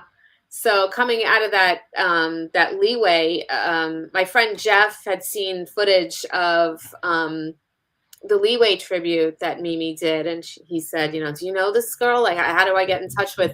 She's got an amazing voice. I need her on my record, right? Yeah, exactly. So find me this person. Yeah, Jeff from Lockdown and Bile and Napalm, and I was like, I know her, and yeah. Yeah. So I could hook you up with her. Yeah. I was like, I know her, you know. So he was like, by any chance? And I was like, yes. That's awesome. So Yes, that's awesome. yeah. So she, you know, I mean, maybe you could talk about it. Okay, well, that's my other band now. Yeah. That started out also as just like, you know, a little guest thing, one song, and then it turned into, can you want to be in the band permanently, or, you know, whatever. He said it's not a project, it's our band, so I'm not going to call it a project, but yes. Yeah, very cool. And you got some heavy hitters in that Yes, one. we do. A lot of people in this. It's like There's it's 9 like- people. it's like the Go-Go Bordello of hardcore. There's like 30 people in the band. You know? It is, but you know, there's going to be Pokey Mo's on drums. Yeah. And, I think part of it is because Jeff is used to being in Bile, and Bile had Yes. a lot of people in that band. Yeah, you know. Yeah. Ray Hogan's got a question, Mimi, about sort of back then. Did it feel more dangerous as a woman back then? Yes, it should have felt more dangerous. I really, I mean, when I think about, you know, walking down the streets of Lower East Side, and, you know, me and my friend Paula, who's Thank's fiance of 18 years, we would get separated for several reasons. And we try to find each other at, like, you know, 3, 4 in the morning, and then we were 15 years old, and you know, and the literally the rats were as big as cats back then. I mean, they really were. And it was just deserted. It wasn't like it is now, you know. It's just a very scary place. And like, to think back, like, you know, you just think you're invincible, you know, when you're a little kid like that walking around. Yeah. But yeah, it was, you know, should have been scary, but for me, you know, I was living the best life, living my best life. That's how I felt. I was like, youth. Oh, youth. You know, it's a shame that youth has to be spent on the young, you know? Yeah. Oh my God. I have so many stories. Good stuff. But, well, that said, well, happy Mother's Day, and thank you so much. And super, super excited to have Fugit be a part of the Bowery Matinee on Sunday, July 13th, and very much looking for I'm sort of shook. This is 3 weeks from today. Wow. Oh my God. And on the planner? Oh. Yeah, and I'm going to be up there getting hitched, you know? I'm telling you, listen, everybody, you want to come to this. This is going to be a friggin' circus that you will never forget. It's going to be outrageous. So like the flyer says, dress to impress. And that doesn't mean people are going, dress formal. That's not what dress to impress means. Dress to impress. It doesn't mean just I don't care if you, whatever that means to you. It doesn't necessarily mean formal. Yes. Just fun, and however you want to dress. But please dress. Yeah. Don't wear come clothes. Nobody wants to see you naked. No. I'm very excited about this. Thank you to you and to Rochelle for including me. I'm really excited about it. Yeah. But Lenny says, please wear deodorant. Yes. Elisa says the Imperial Planner will be there to help. Awesome. You know? Yeah. I'm going to get dressed. Yeah. I'm not going to wear my Stigma shorts. I have like a little cute dress to wear. I'll probably wear flats, but I got a little cute dress. Where's my set list? I don't want the set list. We got some great surprises coming through for this thing. So it's going to be great. So, all right, Mimi. I just want to say I'm wearing my Alexa shirt. Oh, yeah. Everybody who's, lost their mom. This is for Viva. Aww. I know it's got to be hard, her first Mother's Day without her mom. So I just would like to give a shout out to Alexa.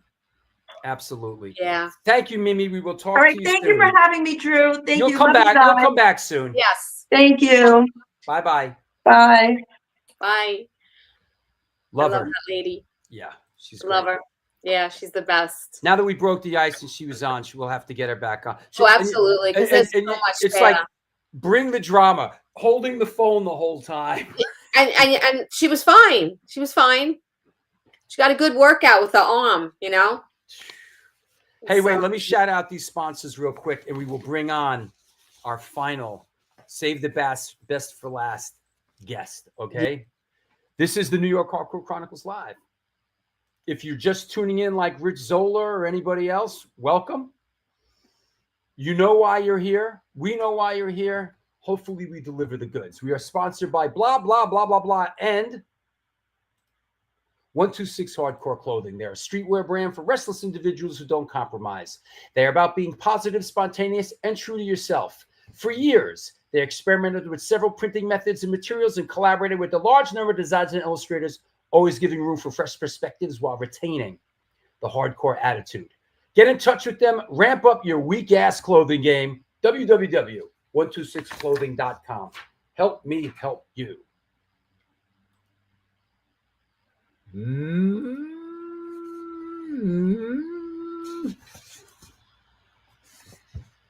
Mad Vintage. Sorry. Mad Vintage buys, sells, and collects band shirts, primarily hardcore. The DIY operation was started and is operated by a hardcore kid who just loves collecting and eventually got into the realm of vintage clothing, specifically vintage band shirts. They're always looking to buy out collectors to either keep, sell, or trade. New shirts added daily at www.madvintage.com and posted on Instagram. Dig deep into that closet of crap and reach out to them, Mad Vintage. Last but not least, speaking of Vinny Stigma, Stigma's cousin Joe Romini, the Texas Silver Rush, is a jewelry design firm and boutique store located in the birthplace of the Texas country music scene in Fredericksburg, Texas. They specialize in working with musicians in all music genres to design and create unique one-off pieces as well as the style and for stage, album covers, promo photos, and social media exposure.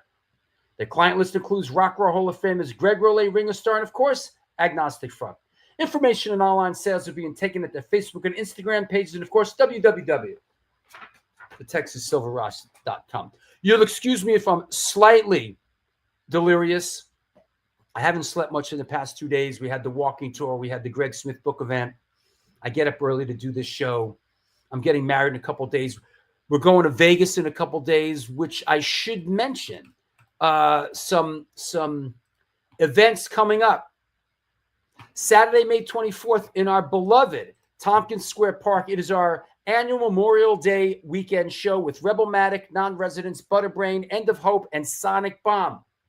Larry Kelly will be making this thing happen because I will be in Las Vegas. Incendiary Device is playing the sold-out show at the Fremont Country Club with 7 Seconds, Negative Approach, The Effigies, and Stalag 13.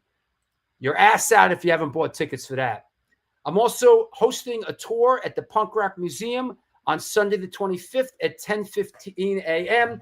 Afterwards, I'm screening a 45 to 60-minute select segment clip of the New York Hardcore Chronicles film, and I will be joined by photographer Randall Underwood. And yes, we will be playing his segment from the film. So we're doing the walking tour at 10:30, and then at noon, upstairs, we'll be screening some of the New York Hardcore Chronicles film, followed by a Q&A. You don't have to buy a ticket for the tour to come to the screening. The screening's open for everybody. Listen, what can I say? June 1st, just be there. Don't make me come looking for you. Sunday, June 22nd, back at the Bowery Electric, free all ages Sunday matinee with Channel 3, Malavista, Chemical X, Chumhofer, and Beast from the East. We already mentioned on my birthday, I will be up in Boston with Incendiary Device playing with Tree. We already mentioned the Fury of 5 Thughead show, July 13th. Sunday, August 3rd, the Bronx County Historical Society proudly presents Crazy Eddie's final show as part of the Uptown Rumble Music Exposition on the exhibit on display at the Museum of Bronx History. Crazy Eddie, the final show. Brass Knuckle Brigade and the return of Enziguri and 4 in the Chamber. The tickets for the Upstage Music Fest has been put on sale. We are playing this Incendiary Device along with E-Town Concrete, Sworn Enemy, Brick by Brick, and many, many more. Get up, get out, make it happen. Sunday, August 31st at the Bowery Electric, free all ages Sunday matinee with Demise, Nailed to the Cross, formerly 25 to Life, Cropsy, Jackknife Johnny, Concrete Burial, and Sid the Kid will be there to punish you. Back in Tompkins Square Park at the end of the summer, the Miss Smiths, who play a combination of Smiths and Misfits music, will be free in the park, along with Incendiary Device, Tree, Midnight Foolishness, and Life of Deceit. If you're out in San Francisco, we're coming out to play Crash Fest on Sunday, October 18th, along with GBH, our friends in Noise, and a bunch of others. If you are in the San Francisco Bay Area. That said, congratulations, Drew. Love rules. All right. Thank you. Let's bring our host back on. Hello. Yes. There you go. I think I covered everything. Yes. I'm able to stay in my same t-shirt. I'm just, whew. Yeah. So let's bring on. Yes. Our next action-packed guest. Please welcome back to the show an acclaimed photographer hailing from the Golden State of California. In the punk world, she's known for an incredible archive of photos from the early 1980s, including shots of Social Distortion, Bad Religion, Black Flag, Minor Threat, Misfits, and many others. In addition, American Photo Magazine calls her one of the top 10 wedding photographers in the world. Coming at us, a fan favorite, back on the show. Please welcome back Dena Davis. Hey, Dena Douglas. I'm sorry. I'm delirious. I haven't slept. I do not even know how you're doing this show. You're the most energetic person I've ever met, and I have more energy than most people can take. So yes, I'm fairly impressed with you. Well, the truth, part of the truth is why we want you back on the show. Was because last time you were on the show, you sent Lori and I this incredible box of chocolates. This is a picture that I took of the chocolate. I mean, look at it. Absolutely insane, these chocolates. Wow. And Lori was like, we got to have her back on the show. I ate all the chocolates. I'm out of chocolate. She has to come back. I mean, will you look at this? This was, let's talk a little bit about this. This is Christopher Elbow chocolate from Kansas. And these flavors, I mean, first of all, these are not wrappers. This is hand-painted chocolate. Like, you can eat them just like this. The colors. Pretty outrageous. Incredible. And the flavors of caramels, like they're, what is it? Aztec spice and Moroccan doodly doo and lavender, and it's just and it comes insane. And they come with the legend. You're like, we're in bed. She's like, which one is this? And I'm like, it's that one is that one is like what? Yeah, it'd be somewhere Vietnamese. Okay, so people are asking, who makes those chocolates? Christopher Elbow. He's from Kansas. He's a chocolatier from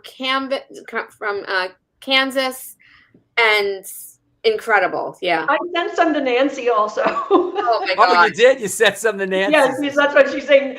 Here's the funny thing. I have never tasted these chocolates. A photographer friend of mine in San Francisco told me that he sends small boxes, and he sent me a photo, like the smaller boxes, and they're so beautiful. And I have not ordered a box for myself. Oh my gosh! And I will though. Josh says, they ship. Yes. So so Josh says they sounds like the next sponsor. What are they called? Christopher Elbow. Christopher Elbow. Yeah. Yep. All right, hold on. Christopher Elbow. I was looking him up. I don't know them or anything. This is the New York Hardcore Chronicles Live, sponsored by Christopher Elbow Chocolates. Listen, you might be tired. Sure. Listen, you might be tired. Listen, you might be tired of eating that same old crap that tastes like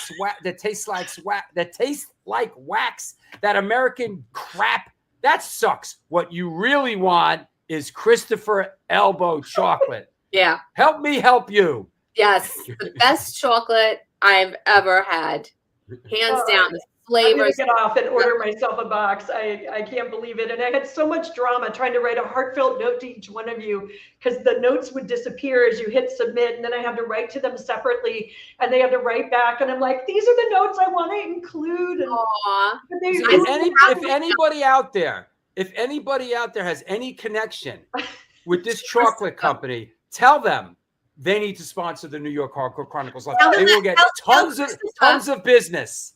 Yes, tell Christopher we want him on the show. Yeah. Who is this Christopher Elbow? And I looked him up. He did a couple of interviews. I'm like trying to see, like, is he into punk? Is he into hardcore? Like, what's the in? let's get a connection.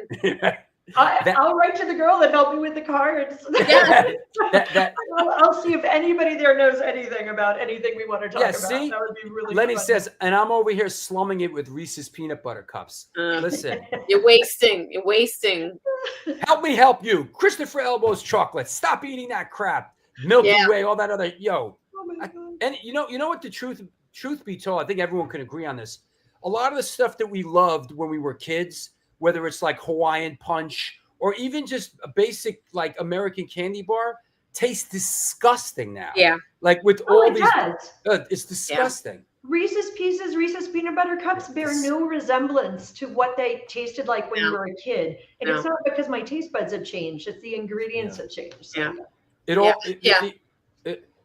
You know what we discovered like fairly recently at Trader Joe's has like little peanut butter cups, and they're pretty gangster. They're really the good. dark chocolate ones. Yeah, the little Every time I have a get together, I buy those and always have them out. And they have them right by the checkout line, like strategically placed. So anytime you're standing on that Trader Joe's line for like 20 minutes, and you're like, "Ooh, there they are," you know. I cannot have those in the house because I will eat like the whole tub. I'll just sit and eat it. I'll get through it in an entire Dena, day. did you see your hardcore trading card? I did with the injury. I was injured actually while shooting. My hand got trapped with a metal overlapping door, and there was wind outside, and it was in Laguna, and I ran screaming and ended up at the hospital. Ooh. So yeah, it's so funny that he found that photo. Was that a cut, or did you break your hand? It was a soft tissue crush injury, so I had to wear a splint, I think, for about 3 weeks. So it was not broken. I have broken each of my arms twice with various sports when I was younger, but that was not a break. But I thought I had crushed all the bones in my hand. So, those crush injuries are very, very serious too. They can affect the enzymes in your body and your kidneys and stuff. So. Oh wow! I didn't even know that. Yeah. Well, it's probably just because it was your hand, it was fine. But like a leg or something like that, it can mess you up. Another reason why torrential wind, and it was a bad thing. But it was just very funny that he found that photo. Another reason a while ago, and all these people were like, "Wait, yeah." Another reason I wanted Dena back on the show. yard. Another reason I wanted Dena back on the show is because when Dena comes on the show, she sends the topic list that for you to, she lays it all out. So she makes it really easy for a lazy host like me. So it's really awesome. So you don't have to talk about any of it. I'm just like, oh my God, I have a homework assignment. And I just want this to be, if anybody out there is looking at the show and you're going to be a guest in the future, this is what you need to do, or you're not coming on the show. I don't want you on the show. You need to put this together and send it to me. And then maybe you could come on the show. All right. That's it. Yeah, the bar is raised now. The bar is raised. Yeah. So let's start. Let's start making our way through this. But Let's go down the list and see what we're talking about today. Okay. What's first on the list, interesting enough, is apparently Dena's mom and dad's fake wedding photo. Oh. Yes. Well, first it's Mother's Day, and I'm not with my mother today because I'm on the podcast and she's a couple hours away, and I love her more than anything. And I'm very lucky that both my parents are still alive. But this is their fake wedding photo. They have a number of them. They kind of just went and got married. My dad asked my mom like on a Tuesday, and they went on Saturday and brought a witness and just kind of got married. And then my Nana had a fit, and she's like, "You need photos." Because you're going to have children someday. So that is my mother's fraternity dance dress that she wore for these photos. She didn't have a wedding dress, but it looks like a beautiful wedding dress, but it was actually a dress she wore to a fraternity dance, I believe. And these were staged in my Nana's house. And I didn't realize that till I think she told me once. I think I was 27 at Thanksgiving when I found out these photos were fake. Wow. Staged. I had no idea. So the story behind this photo is just hysterical. So I had to start with that is funny. Mother's Day. Yeah. It's beautiful. It's a beautiful photo as well. So I know the photographer did an amazing job in my Nana's living room. Yeah. So my Nana didn't even go to the wedding, but look how wow, cute. that's awesome. That's awesome. Yeah, that's a great story. Yeah, I love my mama. Yeah. So happy. I love my dad too, but I love my mom. Happy Mother's Day to your mom. Yeah. Yeah, thank you. That's great. Is this? I might be skipping around a little bit, Dena. That is okay. But is this the Fullertown Museum punk exhibit? Fullerton.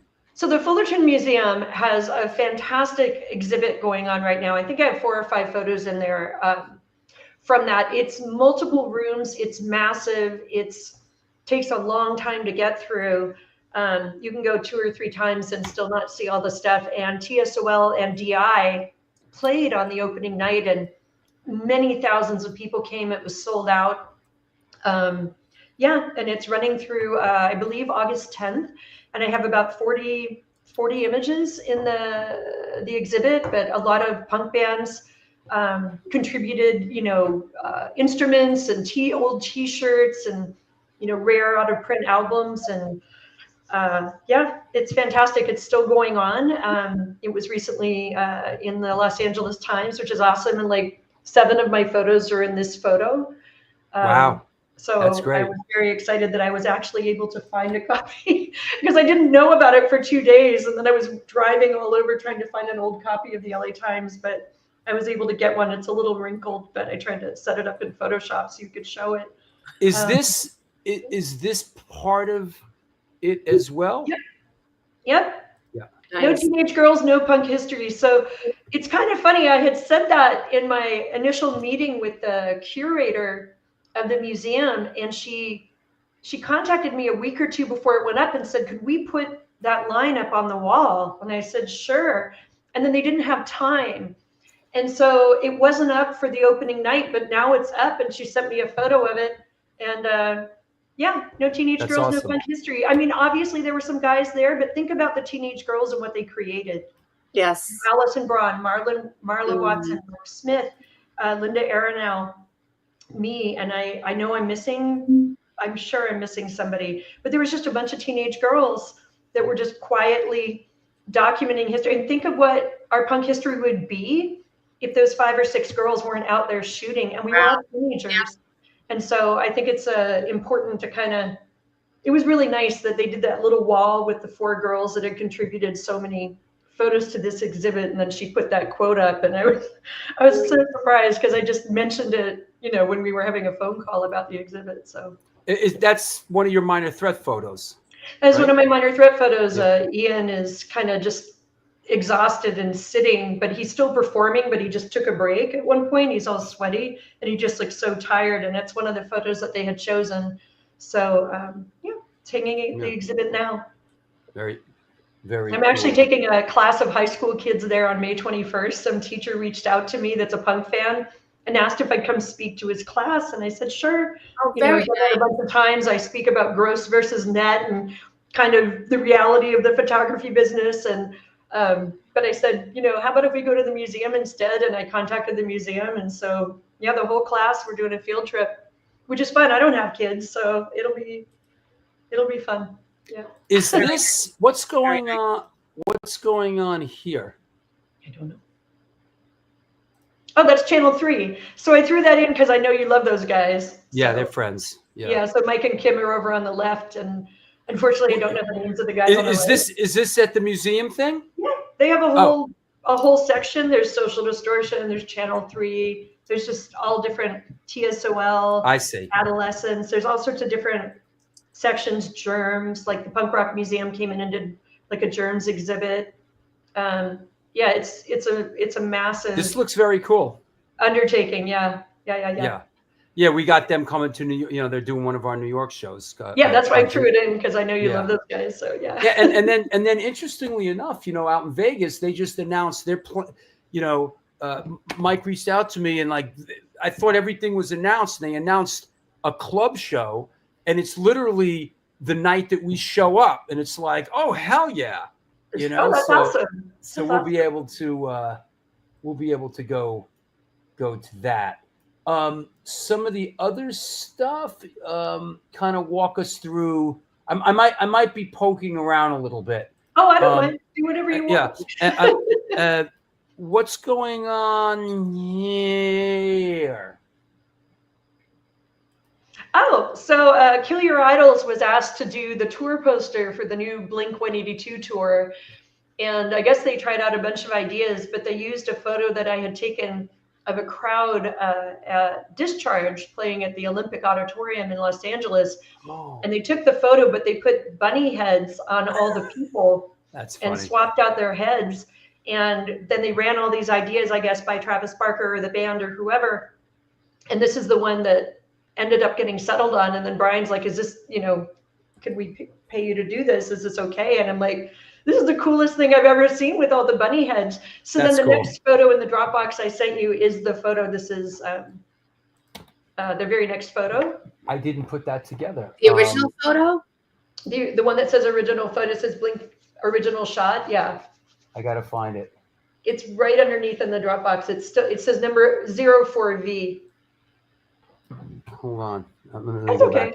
back. I'll But go anyway, into- it's So that's really cool. So they took your photo and then just kind of like, you know, kind of put the bunny head on, and yes, it is your photo. Yes, very cool.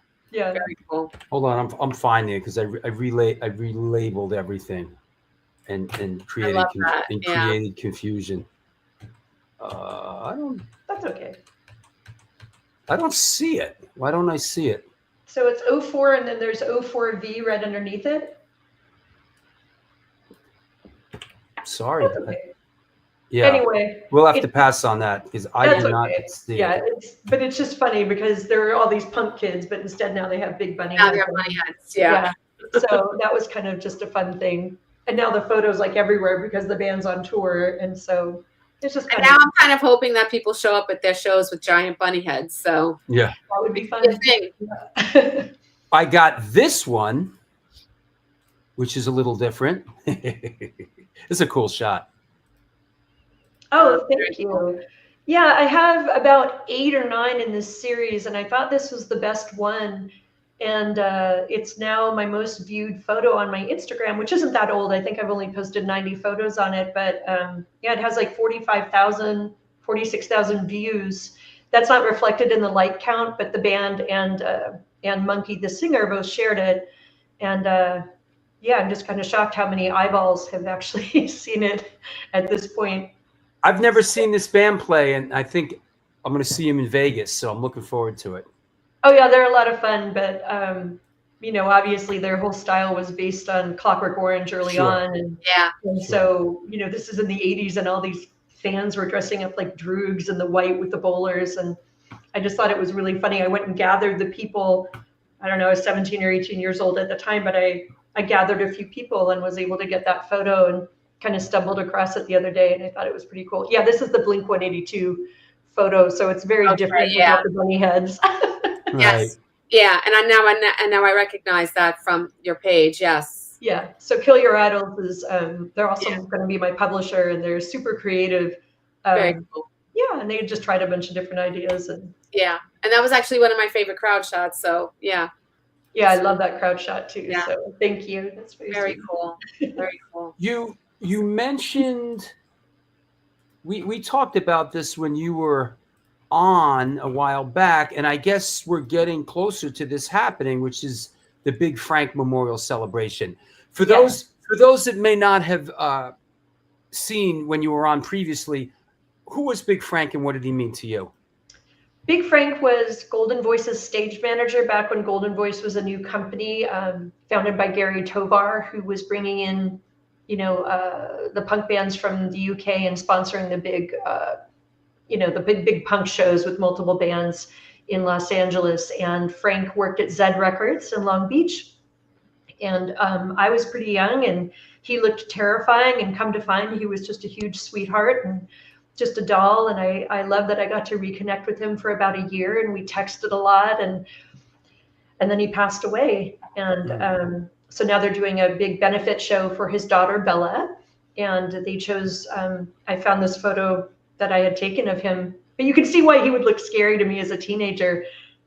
He's a sweet guy, but he kind of looked scary at the time. So, but I wouldn't have most of my best photos if Frank hadn't occasionally let me on the stage. Like sometimes you'd look up and go, and he'd be like, no. And sometimes he'd let you come up for 10 minutes. And sometimes he'd let you up and he wouldn't ask you to get off. It just depended on how dangerous things got, I think. Yeah. But yeah, I'm super grateful to Big Frank. And yeah, so is that those in front of Bold there, all those, is that blacked out because is that another band that they can't announce yet, or they might not be able to announce? I think so. I think they did announce. I thought it was Youth Brigade. I think there's another poster that they've since put on their page, and I thought it was Youth Brigade. But you know how it is when they, a bunch of bands are announced and then it kind of changes around. Well, that would make sense if each one of those is a letter. If you spell it out, Yeah, I don't know. YOUTHBRIG. No, doesn't spell no. But Yeah, interesting is a lot of New York, a lot of bands from this area: Bold, Cro-Mags, Underdog. Interesting, some East Coast bands part of this. Yeah, I thought there was a different poster that did say Youth Brigade, but maybe I dreamt that. I don't know. Yeah. So not sure. Right on. I said, you can use my photo. I just want a photo pass. And they were like, no problem. Yeah, that's fair enough. Yeah. And this I haven't seen. Benefit his daughters. Oh, so there's a new book coming out called Tearing Down the Orange Curtain. And it's by a writer from the Los Angeles Times and a guy that was the editor at Spin. So Daniel Cohn and Nate Jackson. And I think about 5 days before they went to press, they found some of my photos, and I got this frantic email begging for photos of the Vandals and some of Jack from TSOL. And luckily I was home that day. I wasn't shooting, and I was able to get them what they needed. And they literally went to press on Monday. So, and I think it's coming out with Hachette. Is it pronounced Hachette? The publisher that did, My Damage and the Bad Religion book, with Jim Ruland and stuff like that. So yeah, I have some photos coming out in that, but that's coming out, I think, May 20th. They're having their book launch also at the Fullerton Museum at the Punk OC exhibit. Very cool. And Yeah. this is a cool shot. I guess this is this museum exhibit is pretty big, huh? It's multiple rooms. It's huge. Wow. It's the undertaking. I don't even know how they did it. There's so many thousands of things there, and it's just room after room after room. And I just didn't even have time to take photos of half of it. Yeah, but I have a ton of photos on this wall. So most of it's Orange County punk and the Orange County punk bands. Right. And then this wall, you can see the Clash and PIL and Addicts and the Damned and stuff. So I have, I don't know, 9 or 12 photos on this wall. And then Wow. Monkey from the Addicts, one of his outfits is on the left, and you can see him in the same photo, wearing the same outfit in a photo just to the right that was at No Values last year. I get a feeling that it's a lot of the people that are like, you know what? Nah, I'm not sending my stuff to the Punk Rock Museum in Vegas. I'm keeping my stuff. I'm not sending it out to Fat Mike in Vegas. And then this came up, and it's like, yeah, cool. Yeah. I think Monkey drove his outfit down there because, he's in Southern California. But Monkey, the singer for the Addicts, he's done a number of punk rock museum tours. Oh. So I don't know if he has something there or not. But yeah, a lot of guys that are in Orange County bringing over their instruments. It's a little, different than trying to get it to Vegas. Sure. So they can get it back. So, I mean, they had me sign something when I dropped off my original camera, which I still have, which is in the exhibit. My original Canon 8E1 and broken flash and the lens I used for most of my photos are in the exhibit, but they signed paperwork and I signed paperwork. So they're very thorough about what they're checking in and what they're going to give back to people. So, what's your involvement with the Red Cross book? oh, this was another thing where I got an email from Red Cross. Like I posted a photo and they were like, "Oh my God, we don't have a group shot with this lineup. Our book is going to press in like a week. Can you possibly get us this photo?" And I did. So they ran it full page in the book. So it's just another fun thing that, it's always last minute that someone realizes I have these photos and is like, "Oh my God, we're going to press on Monday."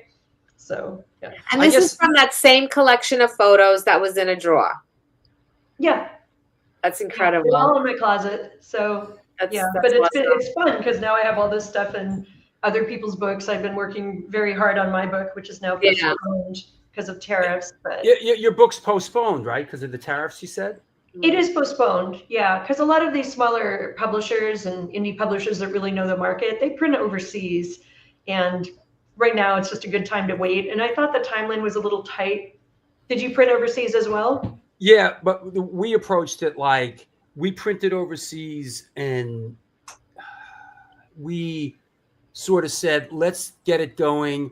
And when we know it's going to be here, then we'll take the next step. And then your stuff was already in the shipping process, so it wasn't going to be subjected to tariffs. Right, but also, they said when it was going to arrive, and there was like a week, and then we didn't hear from them, and we literally got the books, 3 days before the book event. So it was like stress because, it's like the one thing you don't want to do in this world is have a book event or a record release party and not have records or books. And I've seen that happen so many times, Yeah, no, I don't think anything should be scheduled until the books are in hand because I've seen people have it postponed for months and months and months. And so I thought the timeline was very tight. I was working 14, 15 hours a day for quite a while. So when it got postponed, I was like, you know what, that's okay. Yeah. We can make it better. We have some time. I feel the uncertainty created an environment where I have a lot of time. Yeah, so I feel better about that actually. Right on. So yeah. What's next? Anything on the horizon beyond sort of what we've talked about? I don't know. I think once I get through this month of work, I've been taking every job that comes my way. I'm a pro photographer because I feel like corporations might start spending less money later in the year. Sure. So I have been working 60, 70 hours a week. I was color correcting files while the other girls were talking. That's how much I was working and listening and working. Wow, yeah. Get off this and I'll just keep working. And I just shot a 5-day conference last week. Wow. So it's just kind of I'm taking a lot of jobs and hopefully take some time off in June, get back to the book because we're including color photocopies from Ektachrome and those need a little work and cool. And the museum stuff and Well, that's great. Yeah. That's fantastic. I'm so sad I can't be at your wedding. I would love to go. Yeah, you're a wedding photographer. I would have. Well, I'm only doing a couple this year. Like I've kind of backed off that to a certain. I got to have my knucklehead friends now. Point. All my knucklehead friends now. I got to shoot my wedding. It's like would have been. I would have done it for you, but I can do really stylized portraits of you anytime. Well, next time we come out there, it's fine. It's going to be a really just fun free for all kind of thing. And I'm going to come visit Lori Dawn because as far as I can tell, she and I are going to eat our way across the East Coast. Absolutely. Absolutely. Yeah, there you go. Yeah, definitely. Well, thanks for coming on, Dena. It was great to see you again. having You're always welcome on the New York Hardcore Chronicles Live. Yes, as our most organized guest. I will take that. That's lovely. Yes. Yeah. It's really nice to hear. Thank you for having me, and I hope you guys have a great day. And Thank I hope you you have a so great much. wedding. Thank you. We'll talk to you soon, Dena. Okay. Take care. Bye-bye. Bye. That was awesome. Yeah, this is great. I know. I love it. I love it. And I ate my chocolate in rows Right. I don't know how you ate yours, but I ate mine like in rows, you Right. know, like according to the map, one at a time. And I was telling her about that, and she was like loving it because, you know, look at how organized she is. Hey, Freddie Madball. Hey, look, listen, man, you want to come on the show, bro? You need to tighten up your game here. Get it together. I need absolute bullet points, notes. Like, you know, I'm just getting a little, you know, loose. You know, I'm getting a little lazy here with the show. If you could just lay everything out for me, you know, everything spoon fed, all the photos, everything. Good stuff. Yes. And then we want chocolate afterwards. Oh no, Michelle! Thank you, Michelle. Chocolate now needs to be delivered before the show. Oh, that's a good idea. Yeah. Yep. Yeah. Yep. What's up, mothers? He said, now time for the segment, quote unquote. Lori Dawn says stuff. Quarters. Right. Quarters. There you go, Lenny. Happy Mother's Day. Happy Mother's Day. So that said, 1 week from today, Chris Beatty will be on the show. This could be must-watch TV. Yeah. You know? I'm gonna bring a bucket of popcorn. Yeah, I feel like it's crazy. It'll be fine. It'll be fine. Ronkonkoma. There you go. Well, that was fun. This was great. This was a really nice way to. It was nice to reconnect with so many of our friends. You know, like Nancy and Kate, and you know, it was awesome. Mimi, awesome. yes. Mimi, yeah. It's a beautiful day. It was great. Thank you, Mike. Appreciate it. Hats off to all the powerful women. Yep. Absolutely. That's what it's about. All right. Well, thanks. And anyway, I will talk to you soon. Go take a nap. I don't know if you saw, but I ran to the back and put the heat on, and my dinner's cooking. You know, like it's cooked. I'm ready to. I'll be asleep in 45 minutes. I hear stuff going on in my kitchen, so I'm like, yeah. I'll talk to you later. All right. Bye, everyone. Happy Mother's Day. Well, there you have it. Another one in the books. The New York Hardcore Chronicles Live Mother's Day episode. Thank you, everyone. Thanks, Joe Frank, Tim O'Hara, Lenny, Michelle, everybody else. Fantastic. Bye-bye. We'll see you in a week with Chris. For those, don't forget, coming up fast in Tompkins Square Park is the big show, and we're going to be out in Vegas as well. So thanks a lot, everybody. You know the drill. Till next time, do good things, and good things will come to you.